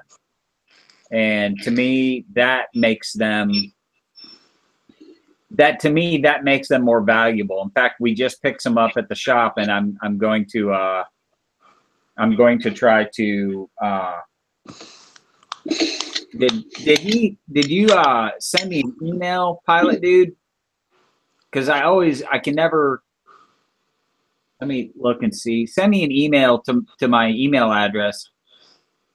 Oh, wait a minute. I think I know your email. I'm in my email right now, so. Mm-hmm. Let me see if I can. I think I got you.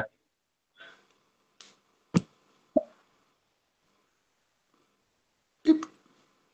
Give me just a second. All right. Paste. I'm gonna have to ball Mike GPO out. Why? What are we doing to Mike GPO? Pantsing him? Yeah, we need to start talking bad about him. Okay.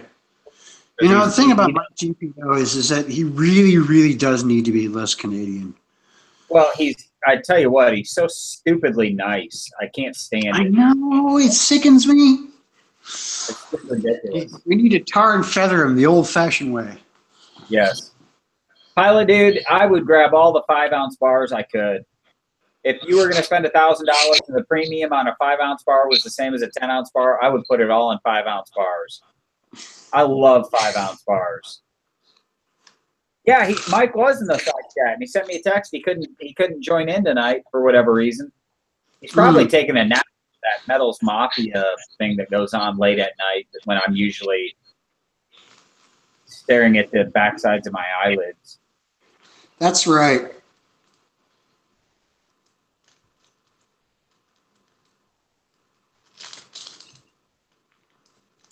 Nine more. Oh, good one, Taz, you idiot. Cryogenically challenged at the moment.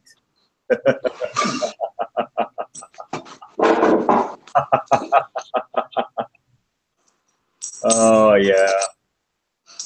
I had planned on taking a nap. Okay, cool. I'll get back to you after the chat, True Stacker. But I originally had planned on taking a nap today so I could try. I could try to join in that chat tonight in the Mafia, but I think I just sent you an email, Pilot Dude. I just sent somebody an email with an invite, so I don't know if it's the right person or not, but I thought it was. So let me see if I. One I haven't seen before. Where'd that magnifying glass go, boy? There it is. Okay. Yep, I sent the wrong person a link to the chat. So if somebody pops in chat. All right, I just sent you an email, Pilot Dude. So you should have a link to the chat. Oh wow. Okay, there's one I didn't know I had. There's an Edward the 7th. What is that? 1907 Thrippins. Walt 2T's in the chat.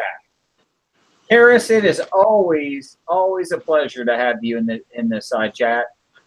One of these days, we're going to have to get you actually in the chat. Yes, Karis. I hope you have a wonderful, wonderful meal this evening.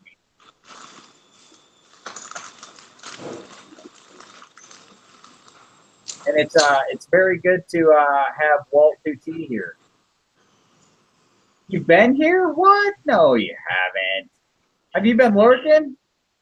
I've been I try to watch the side chat. I stay on the YouTube side, so I can always see the side chat. That way, I can talk to the people that aren't actually talking, typing. So. Good night, Karis. Good night, Karis. Good night, John Boy. Good night, Mary Ellen. Wait a minute. Who's?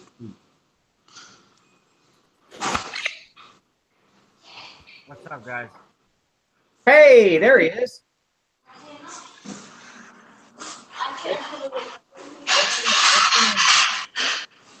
What's going on? Here's that tube of the Mexican coins.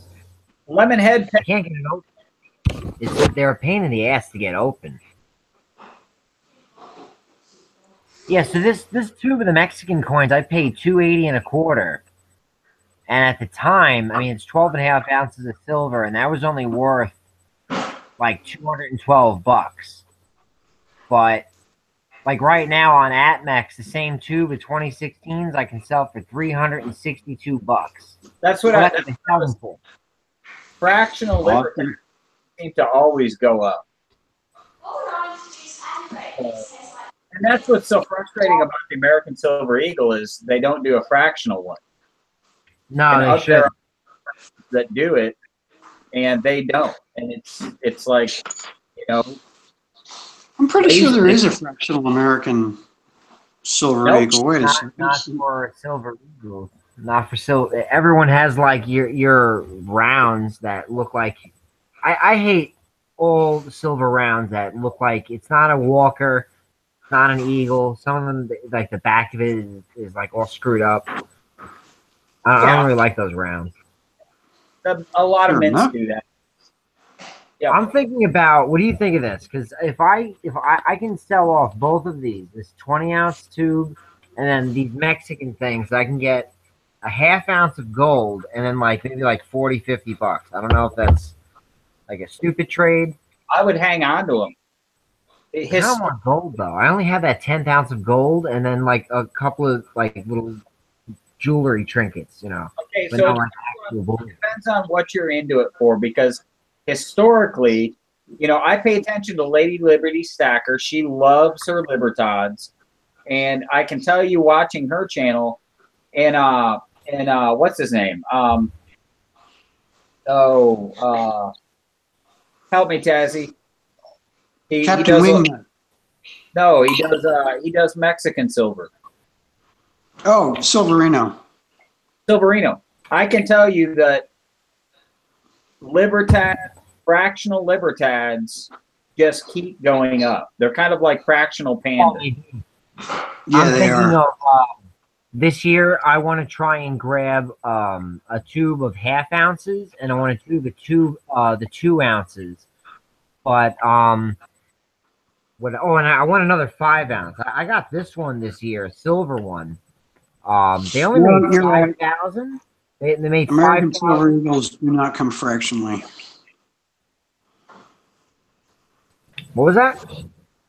Oh, American Silver Eagles do not come fractionally. I found No. some generic Bullshit. silver walkers that I thought were American Silver Eagles, but they're not.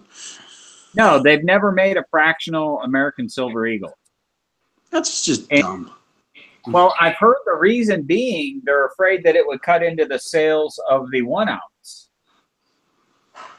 If they did fractional, that's dumb. Possible. That's possible just because in the beginning everyone's going to be like, oh shit, they made fractionals, and then no one's going to care anymore. But the premiums are so high on most of this stuff. The other reason why I bought these Mexican things is because I bid on it on eBay, and at the time this same tube was like $60 more on Atmex's website. That's why, you know, at $280 when I won the bid, and it was actually Scottsdale Mint on eBay selling these things. yeah. Well, Yeah. Atmex is going to be higher in everything. Yeah, Atmex sucks. I'd like to order more stuff from them because they have like everything. I live less than 10 miles from Atmex.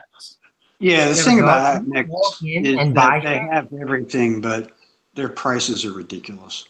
Can you walk in and buy stuff? No, you used to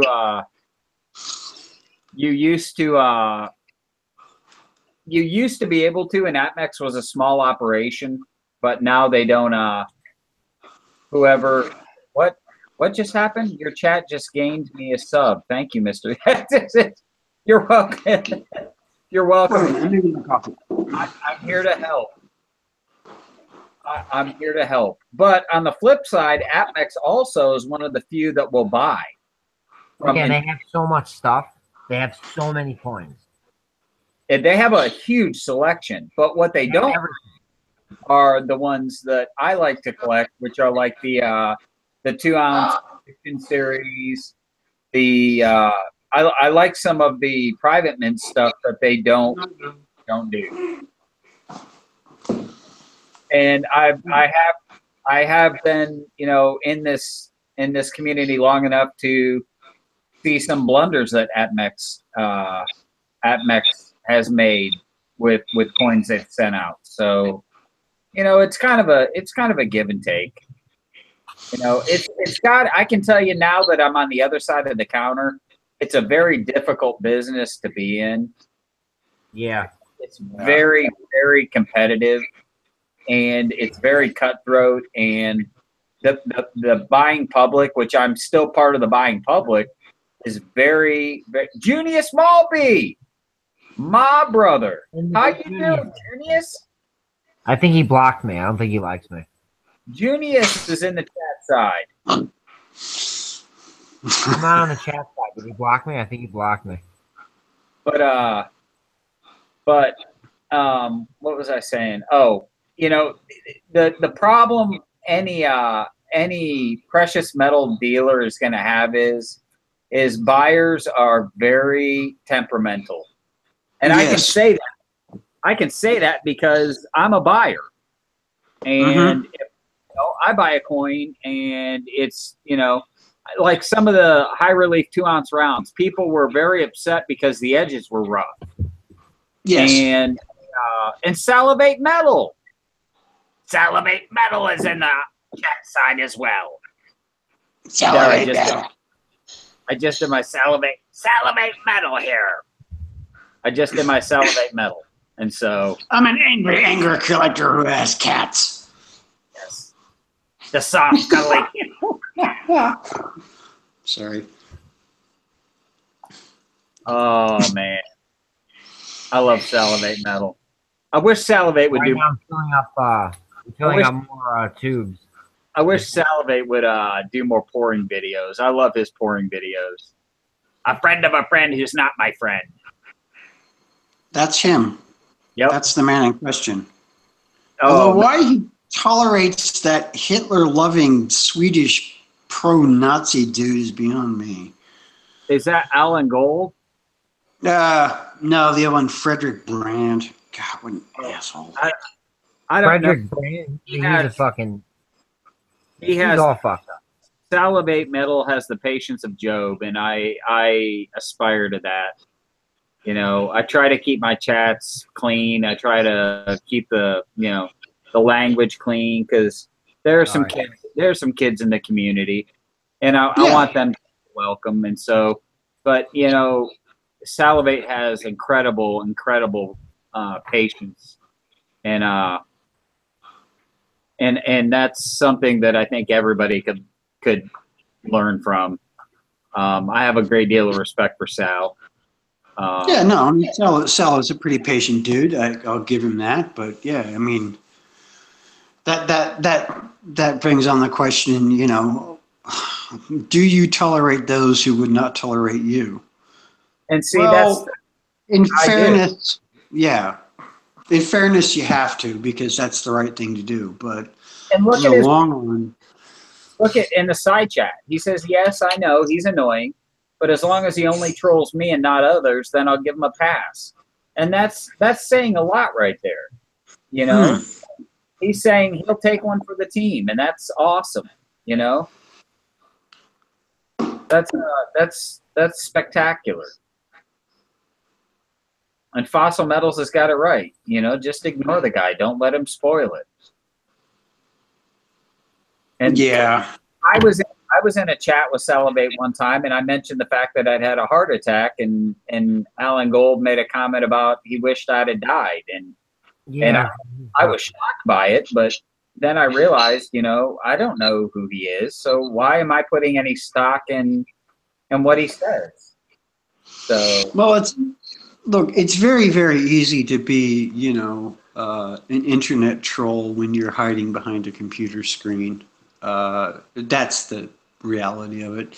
These people are very sad little individuals with no interpersonal skills or lives of their own, so they have to create drama by bringing up a bunch of BS on the internet. I mean, you know. Yep, that's it. Yeah. Salivate, are you in a place where you can join in? Because I'd love to have you here. Same with you, Junius. If you want to join in, I'll be glad to send you guys an invite. And he's absolutely right. If it gets to you, then they win. Kill Yeah. them with cotton. Or tomahawk. Or a tomahawk. Okay. You can always do that. Not that I would advocate violence against a pro-Hitler loving idiot, but sure. All right. I'm going to send Salivate Metal an invite, and I'm going to send Junius an invite. Cool. There you go. Who wants to see a roll of what I think is mostly uncirculated walkers? I like a lot of good dates too. I don't know what I can get for them. I have 3 from the 30s that are uncirculated, and you don't see like a lot of them from the 30s. No, you don't. I think I might have 1. Wait a second. I have some 41 S's, but all of them are circulated except for one of them. So here's a 39. This 39 looks pretty good.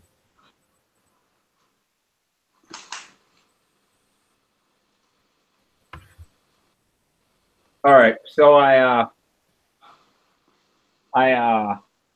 just sent Salivate an invite. Junius has got chaos going on with dinner. So man, that's a good looking walker right there. That's one of the finest coins I think our mints has ever produced.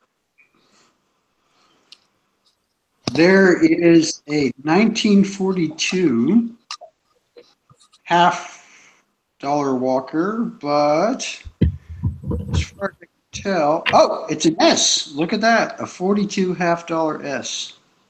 Very nice. Salivate Metal has just joined us. Hello, everyone. Thanks, Mr. What's Zeke. up? Oh my gosh, I love hearing his voice. Oh man, I love your impression of me. That you do a better version of. I wish I could sound like you when I do this voice. I'll tell you what, man. I've been watching you now for 2 years. It never ceases to amaze me. Well, you're amazing too, my friend. 12.7 million. And you've done such a great job with your pours. And hey, Junius was going to join us maybe after supper. He's got to eat supper first, but. Well, yeah. I mean, Yeah. you got to. He's got his priorities set there. That's awesome. Very cool. Yeah. That's right. You can't collect silver if you've starved to death. Yeah, and here's one other thing about the trolls. You know, the one reason why I let him go through, and basically it's Alan Gold, and I never knew he said that about you. I must have missed that. I would have deleted that comment right away. Is what they do, and the same thing with Frederick Brandt. You know, if they say something and they know you're going to get a rise out of you, then they've won. You know what I mean? So Silver Speed and Tazzy, I think you might be able to appreciate this. Frederick Brandt said something to Silver Speed, and he unsubscribed from my channel and made a video about it. And and luckily he didn't see that video. But if he would have saw that video, Frederick would have just laughed out loud because he won. You know, that's what they do. They come in and but if you just laugh it off and just don't take it seriously and troll them back and just, you know what I mean? Then, hey, their punches don't pull any weight. You know what I mean? It's just, they fall flat. No, I mean, the thing about trolls is that, it's like you almost feel like saying, do you need attention or something? Right. Do you need your nappy changed? Is it time for sleepies? Yeah, that's right. Exactly. It's time for, and that's really what it's about. They've got nothing, they don't, I mean, I don't know. Like Alan Gold, I've actually heard him. He's actually he's a pretty smart guy, believe it or not. But I do believe that there is a part of him that's rough around the edges, kind of like this 2-ounce rounds, Yeah. But at the same time, it's, I think there is some social, obviously there's some social disconnect there with them. Because it's what they get the jollies off of. You and I, we're normal people. We make comments and we watch videos. We make our videos. We do our thing. And but people like that, there is a little bit of that disconnect. But at the same time, we don't fall trap to it. And just like with Frederick Brand, I did ban his main account, so he comes back with this other account, and I said, hey, you're on a short leash here. We have a moderator who really does stay on top of things and watches the comments when they try to, because I think that the average viewer doesn't really understand what they're trying to do. Like, for instance, he was trying to tell Cornstacker in that chat the other day that he was trying to make him believe in a sense that he was some other person. And anyways, he was just stringing him along, and Corn was kind of falling for it. But anyways, I don't want to get off too much in that, but you get what I'm talking about. It's almost as if social media that we use for, in this community is actually creating a new category of social anxiety or social antisocial behavior disorder or something. And they just fit right into that puzzle piece, I don't know. But yes, as you say, it's, they're just trying to take the piss and, and create problems. And the correct response is not to be offended by it. And, in a very quiet and polite way, tell them to go and fire truck themselves. Right. Yeah. Saturday, I got a question for you. Sure.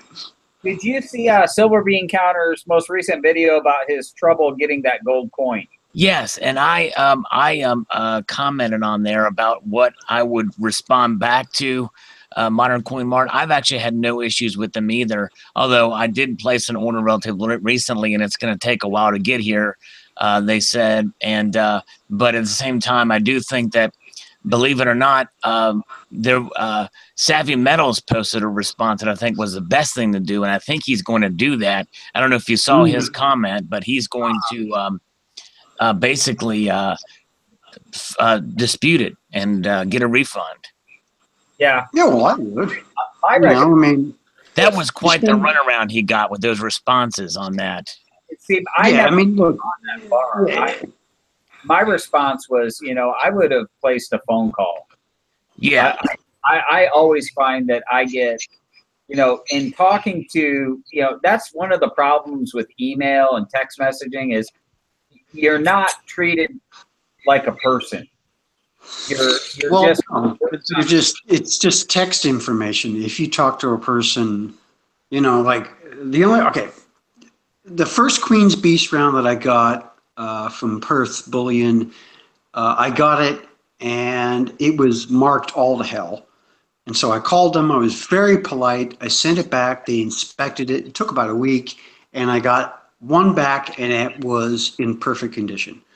So, yeah, you're better off checking your anger at the door, so to speak, and calling them and being very polite and talking through the problem rather than just, send off a series of, highly inflammatory emails or text messages. That's just my opinion. I've always found that if I can actually talk to a person, I can usually get the problem resolved. But because email was kind of impersonal. But the thing is that they are a place of business, and in a sense, I would agree with you. And actually, I probably would have called them too after the first email. I just would have called them. I like to do things over the phone. But here's the thing. Is that many times, depending on how big of a company they are, you talk to one person, they say they're going to do something, you just have a verbal, there's no record of it unless you record the conversation. And with email, at least you have some record of it. And it just seems like that, he's gotten the runaround via email twice now. And I almost think that probably at this point, it had been so long, he had been told that the coins were expected tomorrow, and that if the coins didn't arrive when they said they were going to arrive, that second response that said, "Oh, I'm so sorry, we had an unexpected delay," they should have offered him a discount and said, "We are definitely going to get it out. We're going to give you $10 towards your next order," or something like that. You know what I mean? Exactly. Yeah, it costs them nothing to give you a small discount. It Yeah. really doesn't. It You actually know. benefits them because it you're going to buy something else from them. Junius is here. I made it. I Yeah. made it. I might have to pop out, but I'm here. All right, just before dinner. Nice. Ethan. I need coffee. I've got an all-star lineup in the chat tonight. Hey, all right. This is awesome. I couldn't Junius jump out with, I just got to hang out with you guys. I think lives are the best. They're fun. Yeah, this is fun, definitely. This Yeah. is and there's so much history here right now. I mean, between you two, how long have you guys had your channels up? Oh, Junius me and I Sal are started like a month around the apart. same time. Yeah, we both signed up. We both started in like 2013, and I think we talked about it once. We're like 20 days apart. Right. That's That's cool. amazing. 2013. But it's amazing though. I mean, because you look at it, Junius he's really grown, and it's been amazing because he's got he's talks about being the most boring channel on YouTube, but obviously his videos are captivating, and he's got a large draw, a lot of viewers, and it's just amazing how your channel has grown, Well, Junius. both. I mean, it's kind of cool because we're diverse. I mean, it's we span a whole spectrum of stuff, material. Right. And then sometimes we cover the same things. Like I'll be going through getting my news ready and reading articles, and I'm like, oh man, Sal covered that. But I was like, I don't want to step on him and do a video that Sal I've done did. the same thing. Yeah. But I'm like, you know what? He's not going to mind. I'll cover it my way. He covers it his way. Exactly. We're both anchors on the same, news outlet. Hey, there's Dean. Tomokos Enterprises here with us. Oh, he's back. Yeah, he was here earlier. He had to eat. He's back. It's so funny, Junius. I was playing the live chat in the gold buying store and at work. I was playing the live chat, and there's only 3 of us there. One of the other guys came over and was kind of looking at your graphs and everything. And today, we were talking to the owner about predictions for silver and gold for 2018. And he referenced you. He's like, I can't remember where I heard it, but I heard this. And I was like, dude, that was on Junius's chat we were listening to the other day. And he was like, oh, yeah, that's right. Well, even a blind squirrel finds a nut once in a while. But it's funny, just repeating information that we come across in different from different sources. But it really looks like, metals they're doing a pretty good bounce right now. Yeah. And when you look at those charts going back, a week or 2 ago, and we started talking about it and looking at them, they really pulled out of it. Gold started bouncing, and then you're seeing it. Look how much information is coming out about what silver's supposed to do in 2018. Yeah. What do you think silver's going to go to in 18? I can't ever guess. I tell people that every time. I can never guess silver because it's a beautiful psychotic metal. One of the articles I covered talked about when silver does take off, everybody has to get out of its way because there's no predicting it. It goes parabolic. Every chart you look at, when silver does start to move, it moves like nothing else. It's like Angelina Jolie of the metals world. Yeah, it doesn't do anything small. And I think a lot of that is because of its versatility in the industrial applications, the biomedical fields. One caveat to that would be Angelina Jolie when she was in the Tomb Raider films, not now. Right. Right. Yeah. Yeah, because you never knew what she was going to do. Right. It's so funny because the day before that chat, I had a gold Ford Ducat that I was going to sell at work to build up my coin roll hunting funds. They kind of dwindled a little bit. And the next day that chat was on, I grabbed the Ducat off of the boss's desk and put it back in my bag. And by the next day, gold was, at 1,300. It had popped. It was at like 1,260 when I was going to sell it. And when I decided not to, by the next day, it was over 1,300. Yep. Yeah. Wow. It was like, man, I'm glad I didn't sell that. Yeah, exactly. You ducked out of that one, didn't you? I sure ducked it, dude. Oh man, it's so much funny, you know, because there's so much information out there. You can actually get oversaturated. You know, guys like me who don't keep up with it consistently. If I went to try to get, you know, the information, I would get conflicting. It would be a mess. And so nice to go to a channel like yours, Junius, where you can take the information, filter through it, and say and help show what's relevant, and leave it at that. You know. I'm distracted right now by the Nerf war going off in the other corner of the camera here. Yeah. What? I was just making sure that Cap's shield was in fact bulletproof, and it is. Oh, because my kids are doing the same thing. They're shooting Nerf guns all over the house right now. That's why I was hesitant to even come on. Wow. Well, and actually, that gun's in our house. The gun that he's using is being utilized in combat right now. wow. Yeah, this one's modified though. Oh, my boy. Yeah, they mod them. They do some mods. Yeah, I took the restriction chamber out of it, so. Yep. When I learned about okay, that, I was helping them out. I had to go. We were watching YouTube videos how to make Nerf guns more lethal. I gotta go close the door to the. There's a loud mechanical sound in the background. What is that? Hey, anybody interested in a 53 S Washington Carver? I was thinking about selling them. Nice. Oh, that is nice. It's Yeah, nice. the washing machine has become unbalanced, and now it's whenever we uses it, it's it walks across the bathroom floor. And So it rotates counterclockwise because you're in the southern hemisphere. also correct. But the yeah, Junius, going back to, and that's where I think Junius is somewhat apart from me, is because he does go into it a little bit deeper. Because I'm sort of like Mr. Zeke, you know, I don't get quite into the weeds with the technical and looking at trends and you know, and all that, you know, and kind of looking at the highs and the lows and kind of seeing where the bottom is and everything like that, because it seems like it's kind of hard to really, because no one really knows. I mean, you can kind of sort of make sense out of it, but you know, you can kind of guesstimate the trend lines and stuff like that, but it's that technical analysis. I don't have the ability to really kind of dig that deep. I think Junius does have that covered pretty well and can kind of sift through it. It's hard to predict that I stuff. mean- I think chart science has to be taken with a grain of salt, because you look at, I mean, you're one news or global event away from a reaction in the metals markets that is completely unpredictable. Right.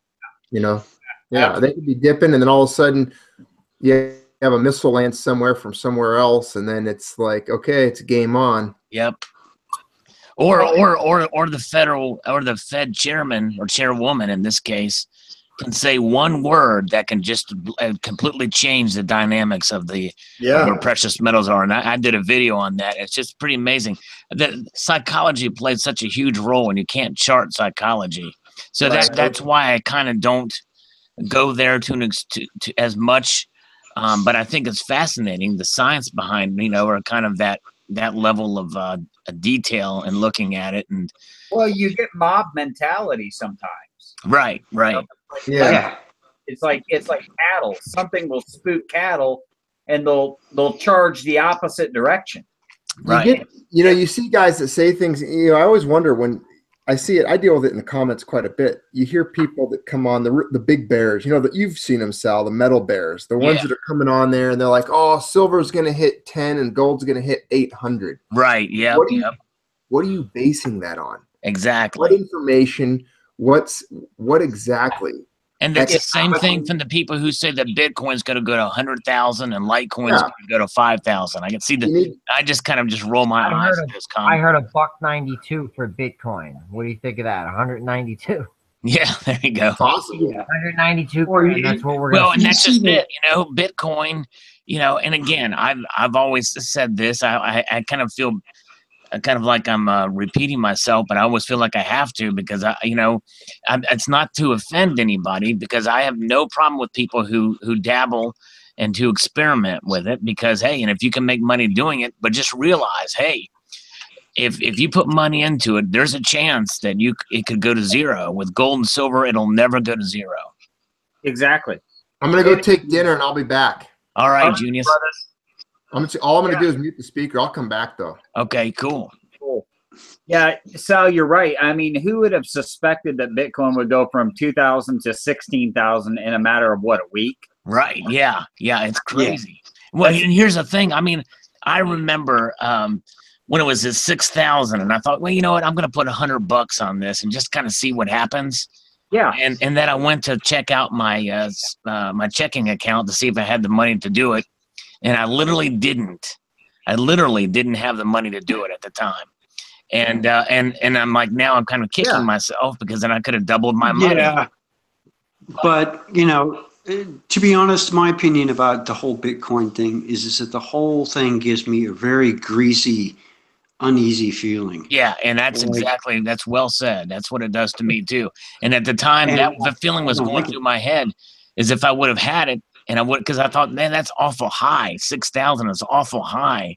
It seems like I couldn't go much higher than this, and then it does. But every time it keeps going up higher, that greasy, uneasy feeling continued, and it gets worse. Oh yeah, Thinking at what point are we going to peak? Right.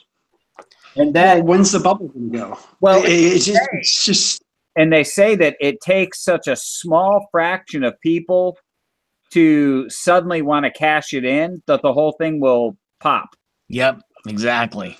It's and I went to my Coinbase account, which I have very few. I literally have $2 worth of Bitcoin in it, and I logged on to it yesterday, and it says, "Don't forget to pay your taxes," and they will get you on taxes. By the way, the best thing that people should do is just set aside 35-40% of their profits. And make sure, because they know you, that they know, because every time you tie it to a bank account, you know, basically there's your identity. It's right there. It is not anonymous. Don't anybody ever tell you otherwise. Bitcoin and cryptocurrencies are not anonymous. If you cash out, bam, you're. I mean, if 1,000 people who bought Bitcoin when it was $200 a pop cash out and they sell them for, what is it, $16,000 or $17,000 a pop. Well, there's $170,000. Right. I mean, it could be something as small as that, or, you know, what if 10,000 people, you know, sell them at 16 grand? That's $16.4 million. You know, I mean, it could be something as simple as that, and the whole thing goes down the fucking toilet. Right. So they say, they've actually calculated a percentage, and it's incredibly small. It's like if 4 or 5% of Bitcoin holders cashed in, then it would come crashing down. Yeah. Yep. And you're right, Sal. I mean, if I had Bitcoin and I bought it when it was $200 a coin, and 16,000, and I cashed it in, I'm cashing it in for, and I brought this up with a guy at the gold buyer shop the other day. He was talking about, he was bringing in some metals to sell to get into Bitcoin. Right. And, you know, I'm not trying to talk you out of this, but I'm just curious about something. When people talk about Bitcoin, what do they always use as a value for Bitcoin? And he kind of looked at me and he's like, gold? And I go, no, you never hear people say 1 Bitcoin is worth so many ounces of gold. Right. Exactly. Trade it to the dollar. Yep, exactly. That's right. So all it really is another form of the dollar. Yep. Mm-hmm. Now I go to cash in that.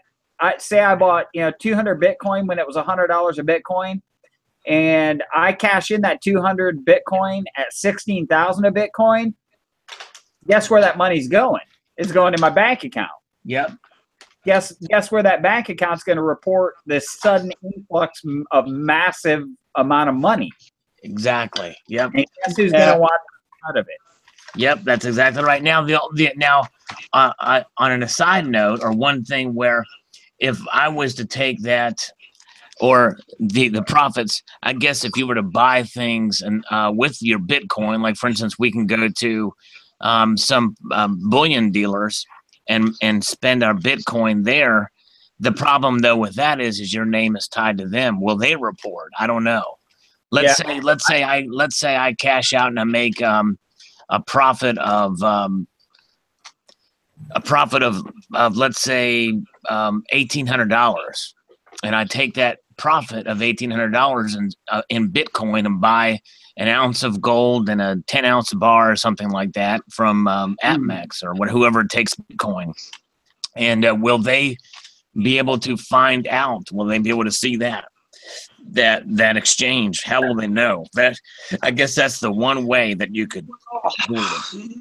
You also have to think about, what about the private deals and the private barters? So if I have a Bitcoin, it's worth $16,000, and I say I go to Sal and I say, Sal, I want $16,000 worth of gold. Here's one Bitcoin. Right. Now, does that get recorded anywhere? Yeah, right. Exactly. Yeah. Well, it's in the blockchain. I know that. Yeah. So, I mean, like, yeah. And again, it's like the whole thing about silver and gold is that it's virtually untraceable. Right. Once you buy it, once you have it, it's yours. And, there's no record of sale unless you're, buying it from a bullion dealer. Okay. So if you buy it from a bullion dealer, there's a record of sale. If you're doing it between private individuals, there's no, record of sale apart from, email or something like that. Right. But yeah, any cryptocurrency, because for example, in Australia, if I put $10,000 into my bank account, they're going to want to know, where did that $10,000 come from? If I put $9,000 into my bank account, they go, we don't give a shit. Right. I think it's the same in the States. So yeah, you're always going to have this digital paper trail of, and then the government's going to go, well, you suddenly, you've got $160,000. Where did that come from? Bitcoin. Oh, okay. Right. We're going to tax you. Yeah, I think that's just it. If you see I think the only way they can really track it is through bank account information and names and and if the bank reports it, but that's just it. I mean, I think that because of the nature of it, and because of especially Coinbase and Coinbase, I think especially is the largest exchange. I think people got to be careful with that because, like I said, the IRS is, they have their ways. Oh, they want their money. Yeah. They're going to get their money. But yeah. There's an interesting program. Nothing's going to stop them from getting their money. If they can figure out a way to tax you on something, whether it's a virtual currency like Bitcoin or whatever, then they want their money. They're going to get it. They'll find a way. Interesting program on Netflix right now about Bitcoin. And I saw that actually. Yeah. Yeah, and what I found interesting about it was it's in Total Bullion over there on the side chat brought this up. That it's not necessarily the Bitcoin that has the value; it's the technology, the blockchain technology. Yep, that's right. It's a blockchain. Now you actually have the larger banks and even governments are looking at blockchain technology, and they're predicting that it has the potential to overtake and replace the stock market. Yeah, but here's the thing, Mr. Zeke. That documentary, I saw it too. When was it made? I think 2016 maybe. I don't know. That's so 2000. The reason why I say that is that's so 2016 because now they have something else called Hashgraph, which is even more efficient and better because blockchain actually, believe it or not, is pretty crude technology. And it takes so much energy. In other words, if people use Bitcoin as its intended purpose, it would just crash because it would take so much energy to enable for the ledgers, for the blockchain to be able to account for all the transactions. There's not enough energy in the world to do it. but they have this new thing called Hashgraph, which handles the transactions not as these ledgers, so to speak, but as events. And you can do so much more. You're not competing with other peer-to-peer in the network. You are essentially handling it as an event, which not only records transactions, but also keystrokes, movements in a game, and basically foundations for the internet. In other words, this might be Internet 2.0, this Hashgraph technology. And obviously you can create cryptocurrencies from it as well. So that's another thing too. The technology changes and the foundational technology changes. And to me, that's kind of scary, because if it can record keystrokes and everything like that, then that's kind of scary. And the beautiful thing about gold and silver is that it's been the same. The properties of the metals have been the same for 6,000 years. Yep. They're rare, and they are, it's just that they'll never change. Well, and what I like about it is nobody knows how much I have, and nobody needs to know, and Exactly. I can move it how I want to move it, and there's no record. Yeah. And so, and I've actually purchased things with precious metals. I've had friends that had something I want. I have bought and sold wristwatches with nothing but precious metals. That's awesome. And with like-minded individuals who we went off of spot price on the metals, and I sold a watch to a former boss, and he paid me in silver rounds. Yep. And when I went to buy it back from him, I bought it back in silver. Right. I remember you talking about that in your videos. I think that is so cool that you get paid in silver. Yeah, amazing. Well, I did. Before I went full time at the Gold Buyers, I was helping out a few days a week, and I got paid in silver, generic rounds or whatever. And it was neat because, and it was neat, but it also helped me appreciate the real value of work. Right.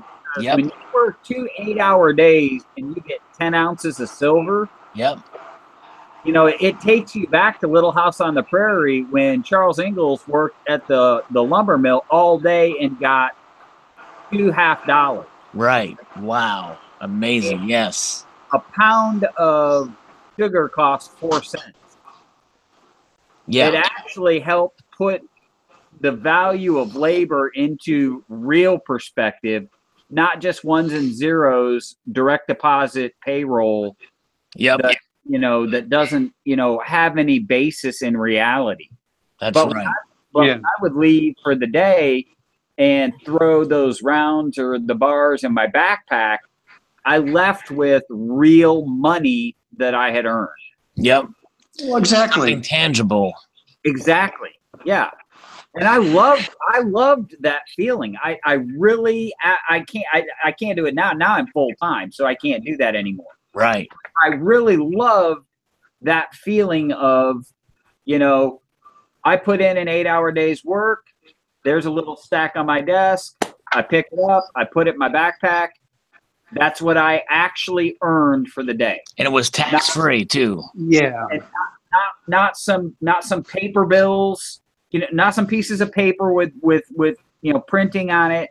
Not, some zeros and ones were moved from one account to another. It was something solid and tangible. Amen. Exactly right. Yeah, exactly. Okay, so the value of money has changed, and by value I mean like not its actual, what is stamped on the coin or the note.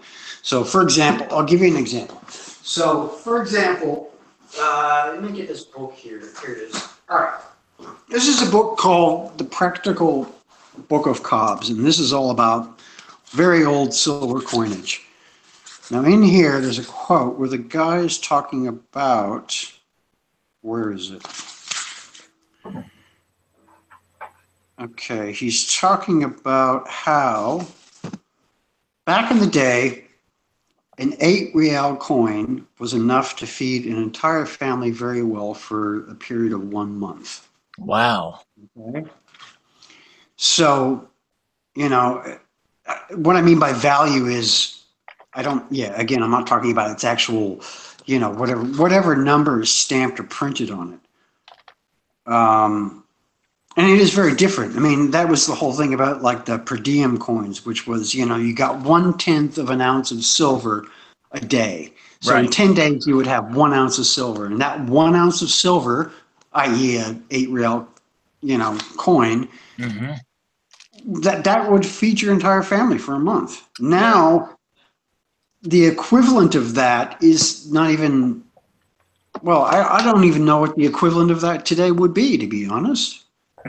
You know, Well, that's the problem. Is there is no set. I mean, short of what we call minimum wage.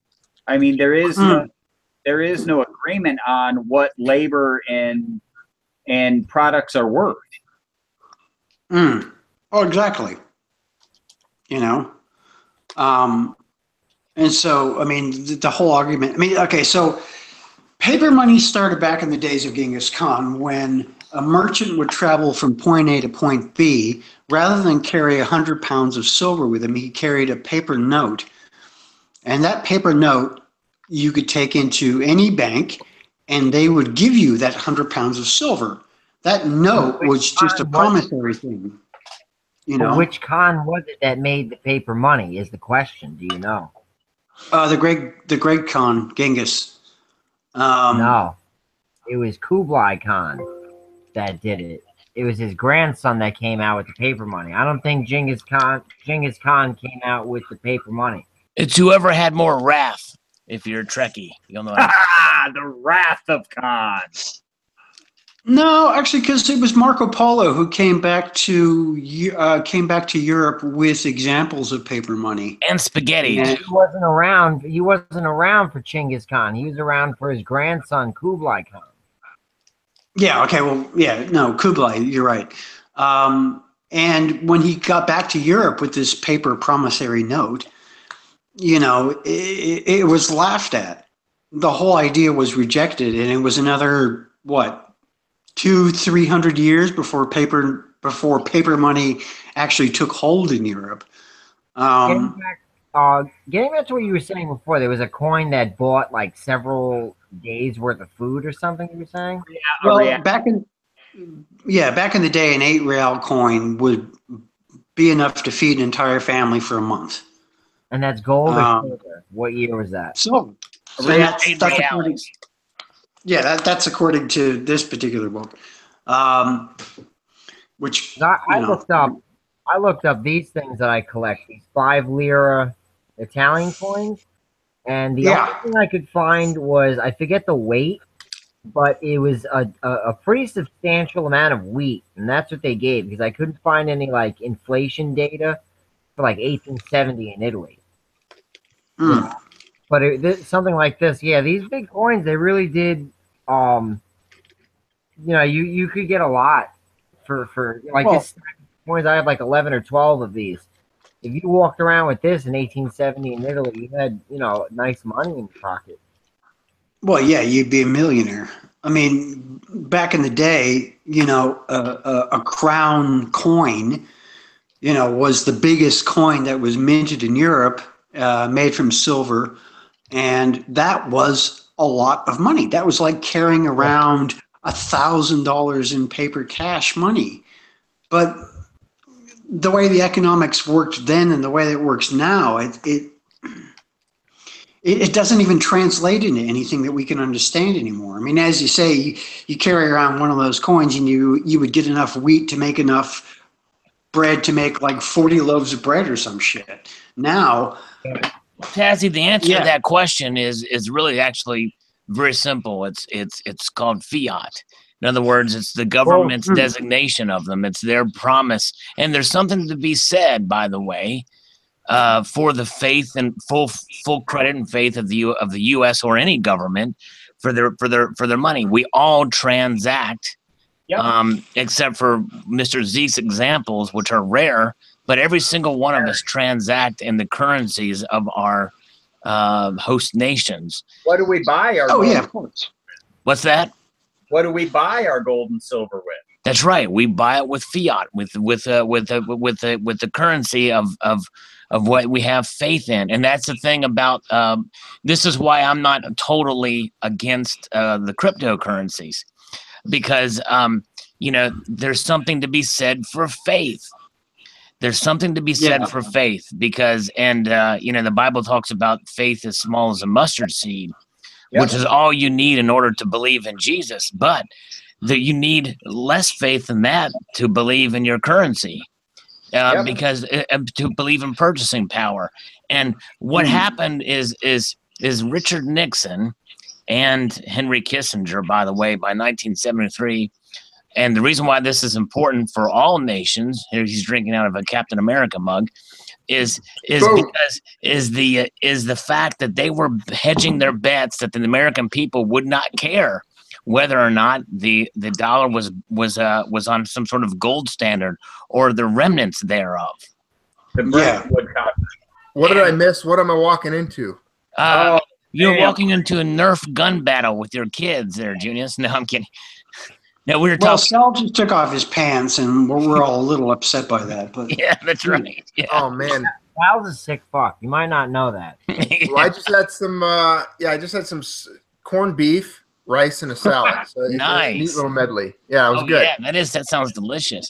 But anyway, so Nixon and Kissinger were hedging their bets that the American people would not be terribly upset that their dollar was taken off the what was left of the remnants of the gold standard. And he was right. They were exactly right. Now, inflation continued, obviously, since then, and we kept printing more and more money, and the dollar becomes less and less valuable. Fiat is what it is, and by its very nature, it's becoming worth less and less every year. I mean, you look at the rate of inflation is about 2 to 3% each year. That's what they tell you. That wouldn't happen. Yeah. That's right. So That's what they tell you. so yeah, probably worse. At what point do we get to, what happened in Germany in the 1920s and 30s, where you have to have a wheelbarrow full of money to buy a loaf of bread? Or the Soviet Union. Or Zimbabwe in 2008. And the way you get to, and see, that's just it. I don't think we'll ever get to that point in the United States. And here's why. Because our economy is so big, and even the Keynesians in our government know. And I think the Keynesians, by the way, are smarter than you give them credit for. Because they know that they can keep doing this and printing money, and the strength of our economy, which are the supply siders, which are the engine of the economy, is a private sector. Even they know that if they keep doing this, they're going to have some cushion of time. Whereas in Germany in the 1920s and Zimbabwe in 2008.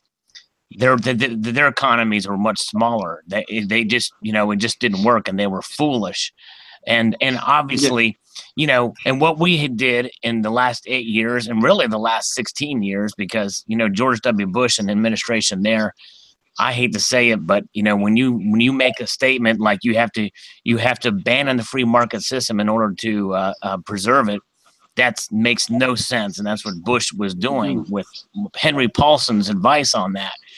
And so the dollar maintains its value at the point of a gun. That's right. That's really what it says. The U.S. it's purely force at this point, and it's becoming more and more overt as time goes on. But here's the thing, Junius. Here's the thing: the people don't care.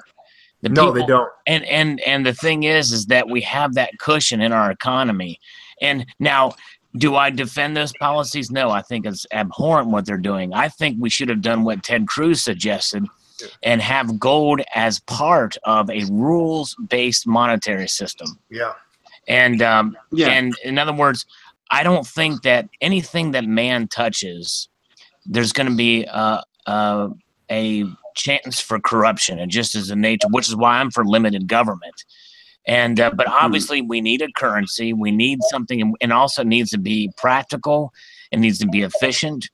And I think that if you had some checks and balances on a monetary system, that would do it, but they'll never go for it because, like Junius says, It's all by the barrel of a gun, you know. They need it for the welfare and the warfare, man. Yep. America's become we have the welfare programs. You have a large mass of people that depend upon state benefits, and from every demographic is relying upon them.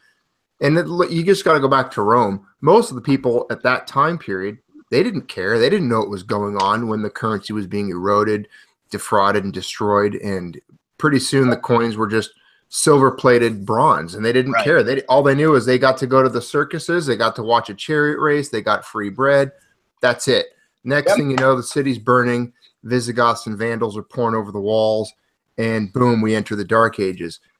That's literally what I think Western civilization could be staring at today if things went a certain way. But none of us know the future. I don't know what's going to happen. You don't know. No one knows. But it's definitely a scenario. Most people don't address it. By the way, this is an example of one that's about 90% silver. And here's that debasement that Junius was talking about. This is basically a plated 20% silver in this one, and this one's about 90% silver. And it's funny is we did the same thing in the States. In 1964, they take silver out of circulation, and then in 1965, what do you have? You have silver-looking currency. Right. Or you've got 40% half dollars. That's right. Yeah. I only have 40% pieces. Now that I think about it, I got an Eisenhower that's like mint, and then two like moderately. I don't bother with the 40%, to be honest with you. I've got a few pieces that I have just by chance, but I don't really mess with it a whole lot. I got them for free, so there you go. I don't blame you. There you go. Well, fellas, I actually got a bolt here, but hey, it's been good chatting with you guys. And Mr. Zeke, great chat, awesome. Yeah, thanks. I'm gonna miss you, Sal. See you, Sorry, Sal. man. Yeah, miss you guys too. And I have to do this. I wish. Here's one other thing too. I tried to do a hangout a couple of Saturdays ago, and usually you can post. In the past, you could post a link in the chat side, and people just pop in, you know. But you can't do that anymore. And so I have to send out invites or whatever just by sending emails or whatever. But I'll do that again sometime, and maybe I'll try to get a couple folks, and I'll just we'll have like a hangout and on mine. I don't typically do them very often because, you know, of that nature. And some people say, "Well, I want in." I don't have their email and stuff, but Right. Yeah. They're hard to organize too. You never know where it's going to go and how to get what you're going to talk about. yeah, exactly. Yeah. All right, guys, take it. Take a squeezy. Thanks. Hey, you all. good Take night, it Sal. easy. Good night, man. Good night. You take care. Bye bye. I'll see you Thanks, later. Sal. See ya. Night. It's hey fellas, how's everybody tonight? Good. How are you doing? Good. I'm doing How well. are you? Who's this guy? John Z. That's John Z. John Z. Who is this guy? That's John Z. That's the infamous John Z. What's I don't wrong know. with you? I haven't been in. What planet you been living on? I'm not the John Z gamer. I'm not the John Z dancer. I'm just the John Z project. John Z dancer? Like serial killer? No, unfortunately, no. I'm not the serial killer. No, I'm sorry. John, were you the one that was keeping Colonel calm the other Sunday? I was on Colonel's call. Why? Were you the one that was keeping him calm when he was getting pretty riled up about the computer? I was. Oh, fine. yes. I was I fine. remember that. I remember that. Doing a heck of a job. After the live chats, I tried to sit down with him, and I'm sharing my screen with him, and I'm trying to get him to understand how things work. And it's frustrating because he says something wrong is going on, and I can't see it because he's having a tough time sharing the screen. So Yeah. I try to work it out with him, you know, for as long as I can. And I just applauded your effort at you know, telling him just calm down, just, you know, relax. It's working fine. Yeah. And I understand, you know, if you don't know technology, then, you know, it's like wandering around in your house in the dark. I mean, Yeah. It can be troublesome. and yeah, so- I try to tell him, don't do anything. It's working. Stop. Stop pressing anything. Don't touch anything. Stay away from it. Just And talk. sometimes he gets frustrated that he's actually clicking on things, and I'm like, deep breaths. Dude, don't do that.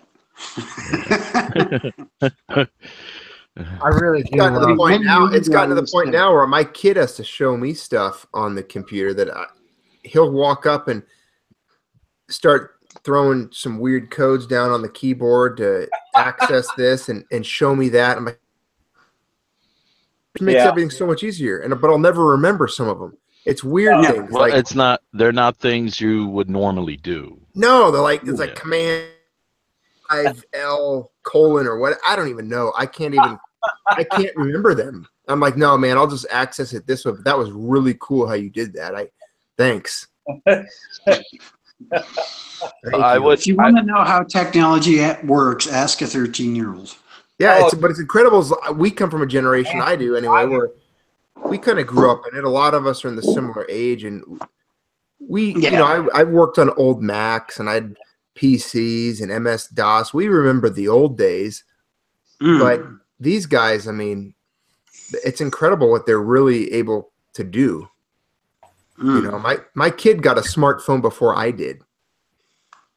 I was still working the flip phone, and then my family forced upon me this Christmas they got a good deal on it, and I'm like 5 years behind everyone else, but I got like an iPhone 6, which is what are they at now? Like 10 or 20? Dude, that's funny. And look, it could be worse. You could have had a beeper. Well, I know I had a flip phone that was pretty ridiculous, and I liked it, but they were able to get a deal to where the same was. I mean, I held on to flip phones for so long that the plan for my Now. flip phone was Taz, almost what are the you same as talking my about? iPhone. People don't have pagers anymore. I don't think so. Junius, it's funny because I just gave my 20-year-old, I had a Samsung Galaxy S8, like the newest, latest, greatest. I gave it to my 20-year-old and went back to the iPhone 6. Oh, right on. What do you think? Well, Yeah, so pretty yeah, much. I like it so far. I'm like, man, this is pretty cool. I got some cool. I got the markets on there, and I can check the news.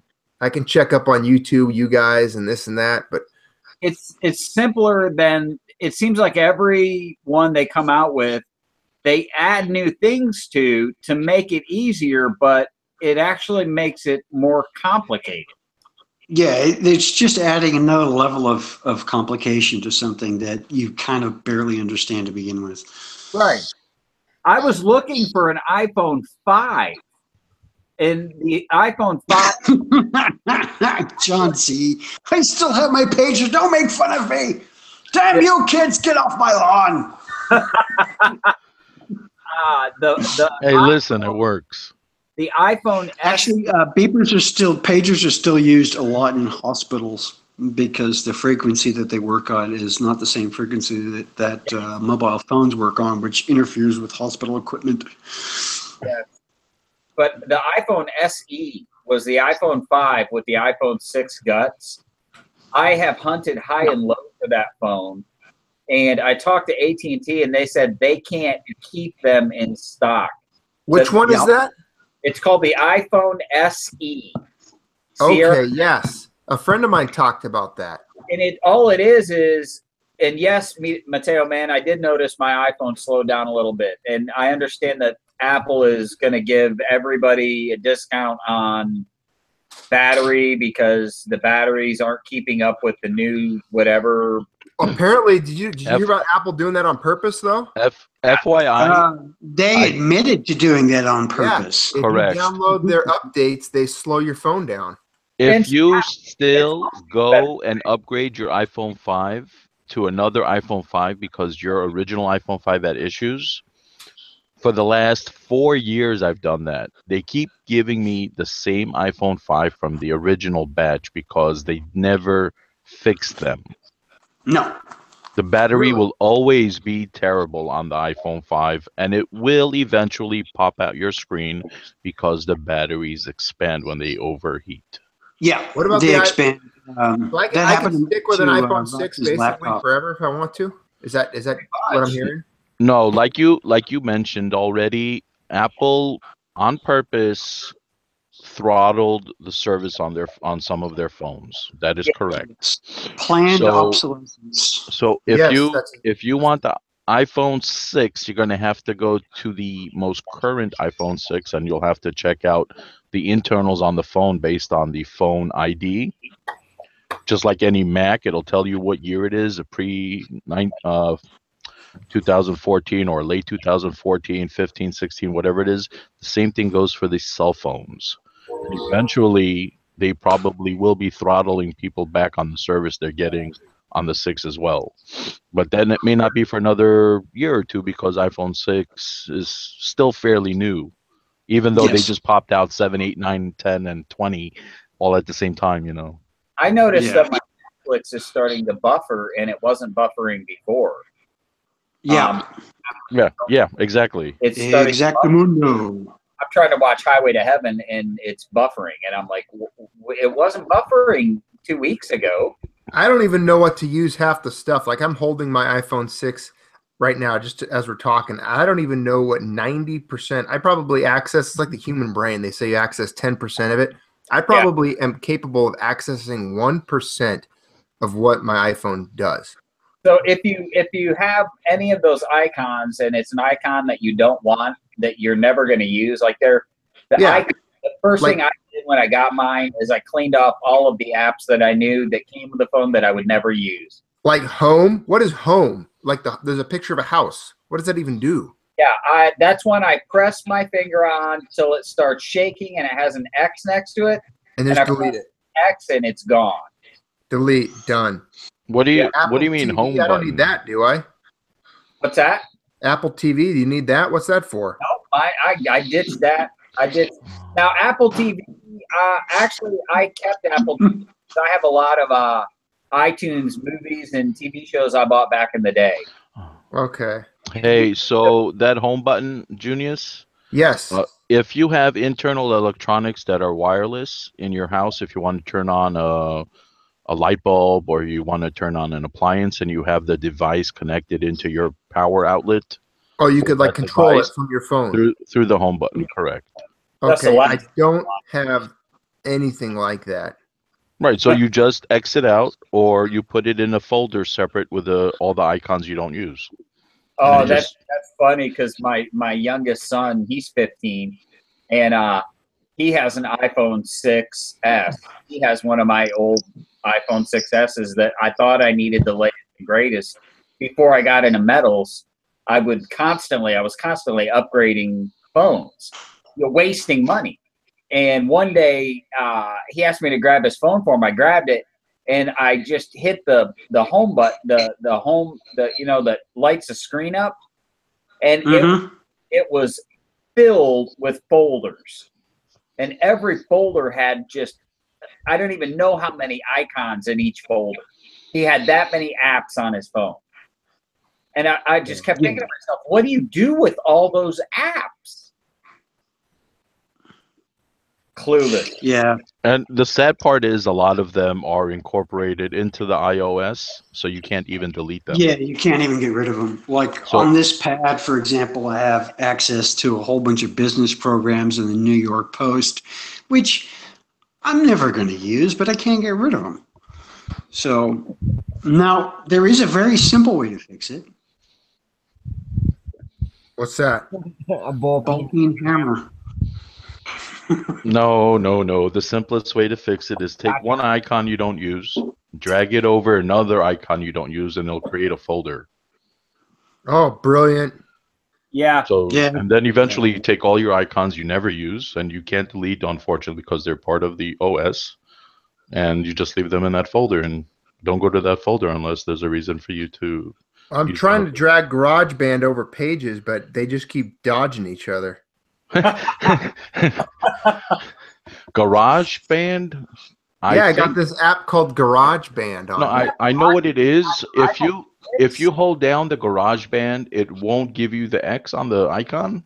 No, I was trying to drag it, like you said, make another folder. So I was trying to drag it over pages.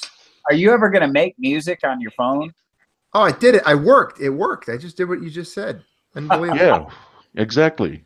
Garage. Some of the applications are not internal to the iOS. They are part of the iOS, but they are not internal. How would you even use this GarageBand on an iPhone? GarageBand is the same thing as a regular keyboard you have in front of you. So, like, I could sit here on my iPhone and make music. That's correct. If you know how to play the instruments, it's just as simple to do it on the iPhone as it is to do it on an actual keyboard. The only difference is you have a smaller space to do it in. Wow, that's pretty cool. Okay, my brain hurts.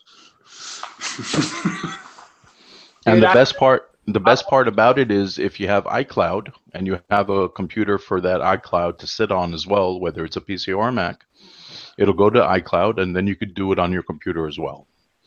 Wow. So if you create something, if during the day you're out in the middle of nowhere and you think of something, like a just tune. the same thing as if you would write a note on your phone in the memo part, you would create a song, save it. It would go to the iCloud automatically if your settings are set up that way. And when you get home, you go on your computer, go to iCloud, open it up, GarageBand. That file will open up for you, and you could finish working on that file. Okay, so it's kind of like if Mozart was walking through a park and he was inspired, and he's like, "I'm going to compose something," and he had his iPhone. He could compose it with his iPhone, then go home and work on it and make a real good piece. Bingo. Yes. Yeah. But he did that anyway, only in his head. Yeah, he did it in his head, and then he'd go home and he'd take a quill pen and dip it in some ink and write down some notes. And pretty much. Well, I would say it's no different than you, Mr. Zeke or Taz, when you come up with one of your designs for your creations, whether it's a knife or a silver bar or something. It's the same thing. Mm. You save it in memory on your phone instead of you having to remember what you want to do or what a client wants you to do. And when you get home, you work on it. I like it. Awesome. Okay, my brain still hurts, but I like this one better. Yeah. No, that's good. No, I watch you guys all the time. You're no different than Mozart. You know. Except for that I'm not Austrian. Well, okay. There's some differences. And I don't play any instruments. Oh, you do play the instruments. Your instruments are just hotter. Yeah. Fair enough. Oh man, dude, this is a wonderful chat. I'm so thankful for everybody who stopped by and everybody who's been in this chat. Oh, before I forget, 1 second. I learned something. And see, that's what it's all about right there. What do you got? Did you guys want to see a really big knife? Right on. Is that a katana blade? Isn't it? No, this is the last knife that I just finished. This blade is made by Lorelei Luki, and it's made in Finland. And the blade's about. That is a fantastic blade. It's 3 millimeter thick, and it's a goddamn machete. It's a razor sharp machete. Is that cut like a Moore knife? What's the edge on that? Oh, it does cut like a Moore knife. There was the grind at the tip here on this side. Wait a minute, I gotta switch this camera view. So the grind on the tip on this side was a bit hinky, so I had to change the angle a bit. But that's a big ass. That's a machete, dude. And you did a fantastic job on the handle, by the way. You were worried about it toning in the sun. It came out awesome, by the way. Oh, the Tanto knife. This one is different in that, like, okay, so you can choke up on it right up here, like that. Or you can bring your hand all the way down to the butt end here, and then you can really wail on things with it. And that's actually how they're supposed to be used. This particular style of blade, the handles for these things never end where your hand is supposed to. The handles are always much longer than they're supposed to be. Now, I was going to peen this, but I don't like peening because, okay, peening is medieval technology. You create a very tight mechanical fit by painting, but with today's modern glues and stuff, it's completely irrelevant. You don't need to do it. So I built this whole plate to paint it and everything, and then I thought, you know what? I'm not going to bother, but I'm still going to add the plate to the end. And the paint on this, the tang actually ends right here. So It's almost a full tang. It's essentially a full tang knife then. Exactly. Yeah. Wow. Yeah. I will put this up for trade, and you guys can discuss it amongst yourselves. But yeah, the handle is made from Blackwood. That's curly birch from Finland, and nickel, and then just the spacers and stuff like that. So, Hey, cool. Taz, Mr. Monkey Swag is asking if that's a Filipino bolo. no, it is not. That is a Lorelei Leucoli from Finland, and Okay. believe it or not, that blade is considered, and get this, that's a woman's knife because it's only 7 inches long. It's still a nice knife. I would use it. That's the that's the Tanto. Yeah, Nice. 6 or 7 inch blade is perfect for a lot of things. Yeah. So, but apparently a man's knife, according to the makers, is a blade like this, but 11 inches long. Okay. Out here. That's funny. Sword. And a child's knife Exactly, is any Mr. blade Zeke. between 3 and 5 inches. Exactly, Mr. I would Zeke. not give a 5-inch knife to a child. I'm sorry. I'm going to stick with a 5-inch. I actually, the one I carry around has, I think, a 3.5-inch blade. Yeah. A knife maker once told me that on average you use 2.5 to 3 inches of the blade length, and that's it. Yeah, you don't actually use that. But that particular style of blade is like deep in country knife. This is something you use for skinning an animal or batoning through timber or Right. Yeah. everything. Yeah, it's a utility knife. It's a bushcraft utility knife. Hey, Mr. Yeah, Zeke. basically. So I know we haven't spoken in a while. I just want to thank you again for the trade. And I'm just curious if you saw the stuff on I put Instagram photos of it. I don't know if you've seen it. Dude, I gotta come see John Z on Instagram. I have no idea. Yeah. I haven't done a YouTube on it, but I'm gonna make a video of it soon. So I have literally, my life has, this is why there haven't been as many videos is I have literally isolated myself with basically 3 things, and that is, and I don't care what anybody says about this, because I live my life the way I want to, but I have isolated myself to the scriptures. I've been watching Little House on the Prairie, and I've been going to work. yeah, I saw your video on that. And that's all I've been doing. I haven't been pouring. I haven't been really watching that many videos. I'll catch a video from here or there. My computer's been shut off a lot lately, except for I've been watching a lot of. There is a channel, Ravi Zacharias Ministries, which I'm not. But please don't mistake this. I'm not preaching. I'm not proselytizing, but.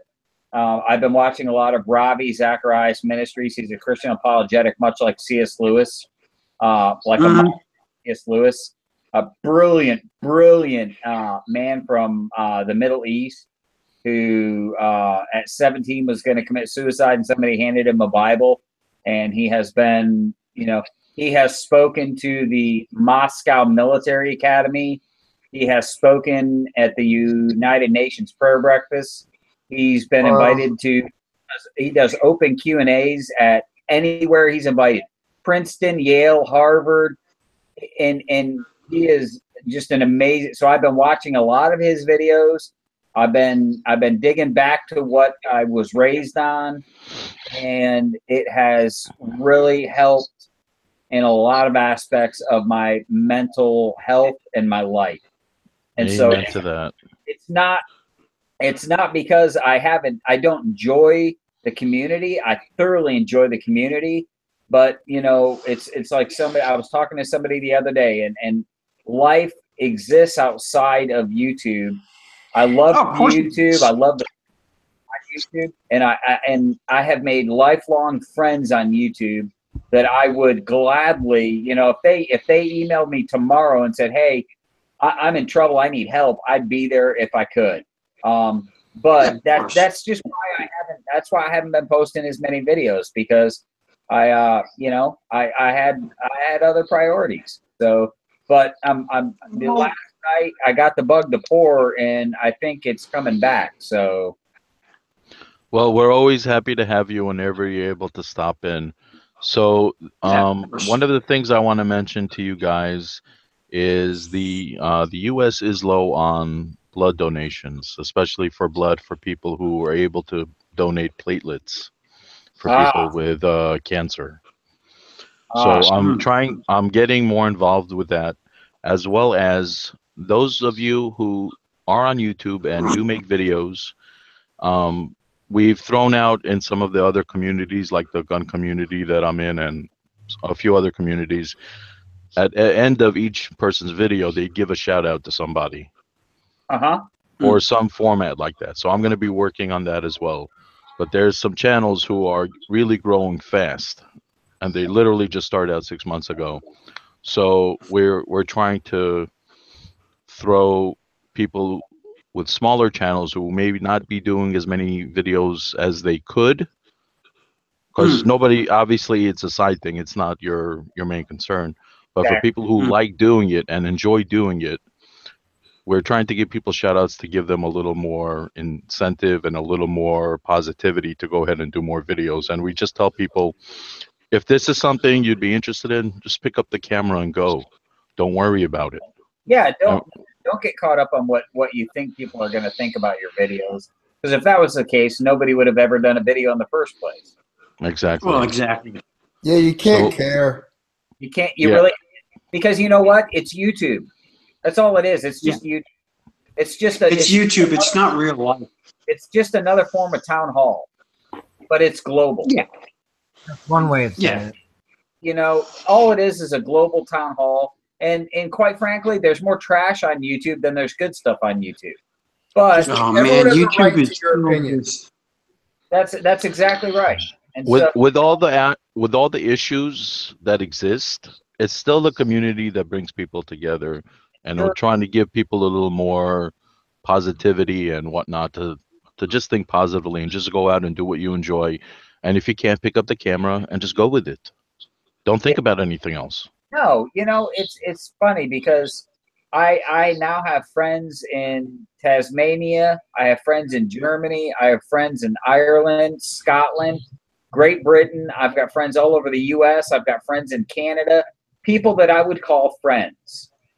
And you know, friends because we share common beliefs, we share common ideals, and you know, I've had business interactions with people purely on faith, purely on word. I've never met these people face to face, and you know, I have sent stuff and received stuff, and I have never questioned it. And it's you know, are there turds? Yeah, they're turds, but there's turds at the grocery store. You know, you can live next to a turd, and so you know, I try not to get caught up with that. But by and large, it's such a beautiful community of people. I really love everybody that I interact with. I really do, and I would do anything I could. Absolutely, I agree with you 100%. And don't get caught up in all the little water cooler high school nonsense, because that's just what it is. It's nonsense. I still talk to people that other people tell me, oh, this one did this and that, blah, blah, blah. You don't know what's true. People make videos about people all the time making judgments. You don't know what's true because you don't know the people they're talking about. So don't assume negative. Oh, yeah, that's just garbage. Yeah. Real quick, John, what's your Instagram? I'm trying to find it. It's the same as my channel, the John Z Project. Okay. I could I'll try to get a link here for you, and I'll put it on the I need to on the double. side. I I'll find you right now.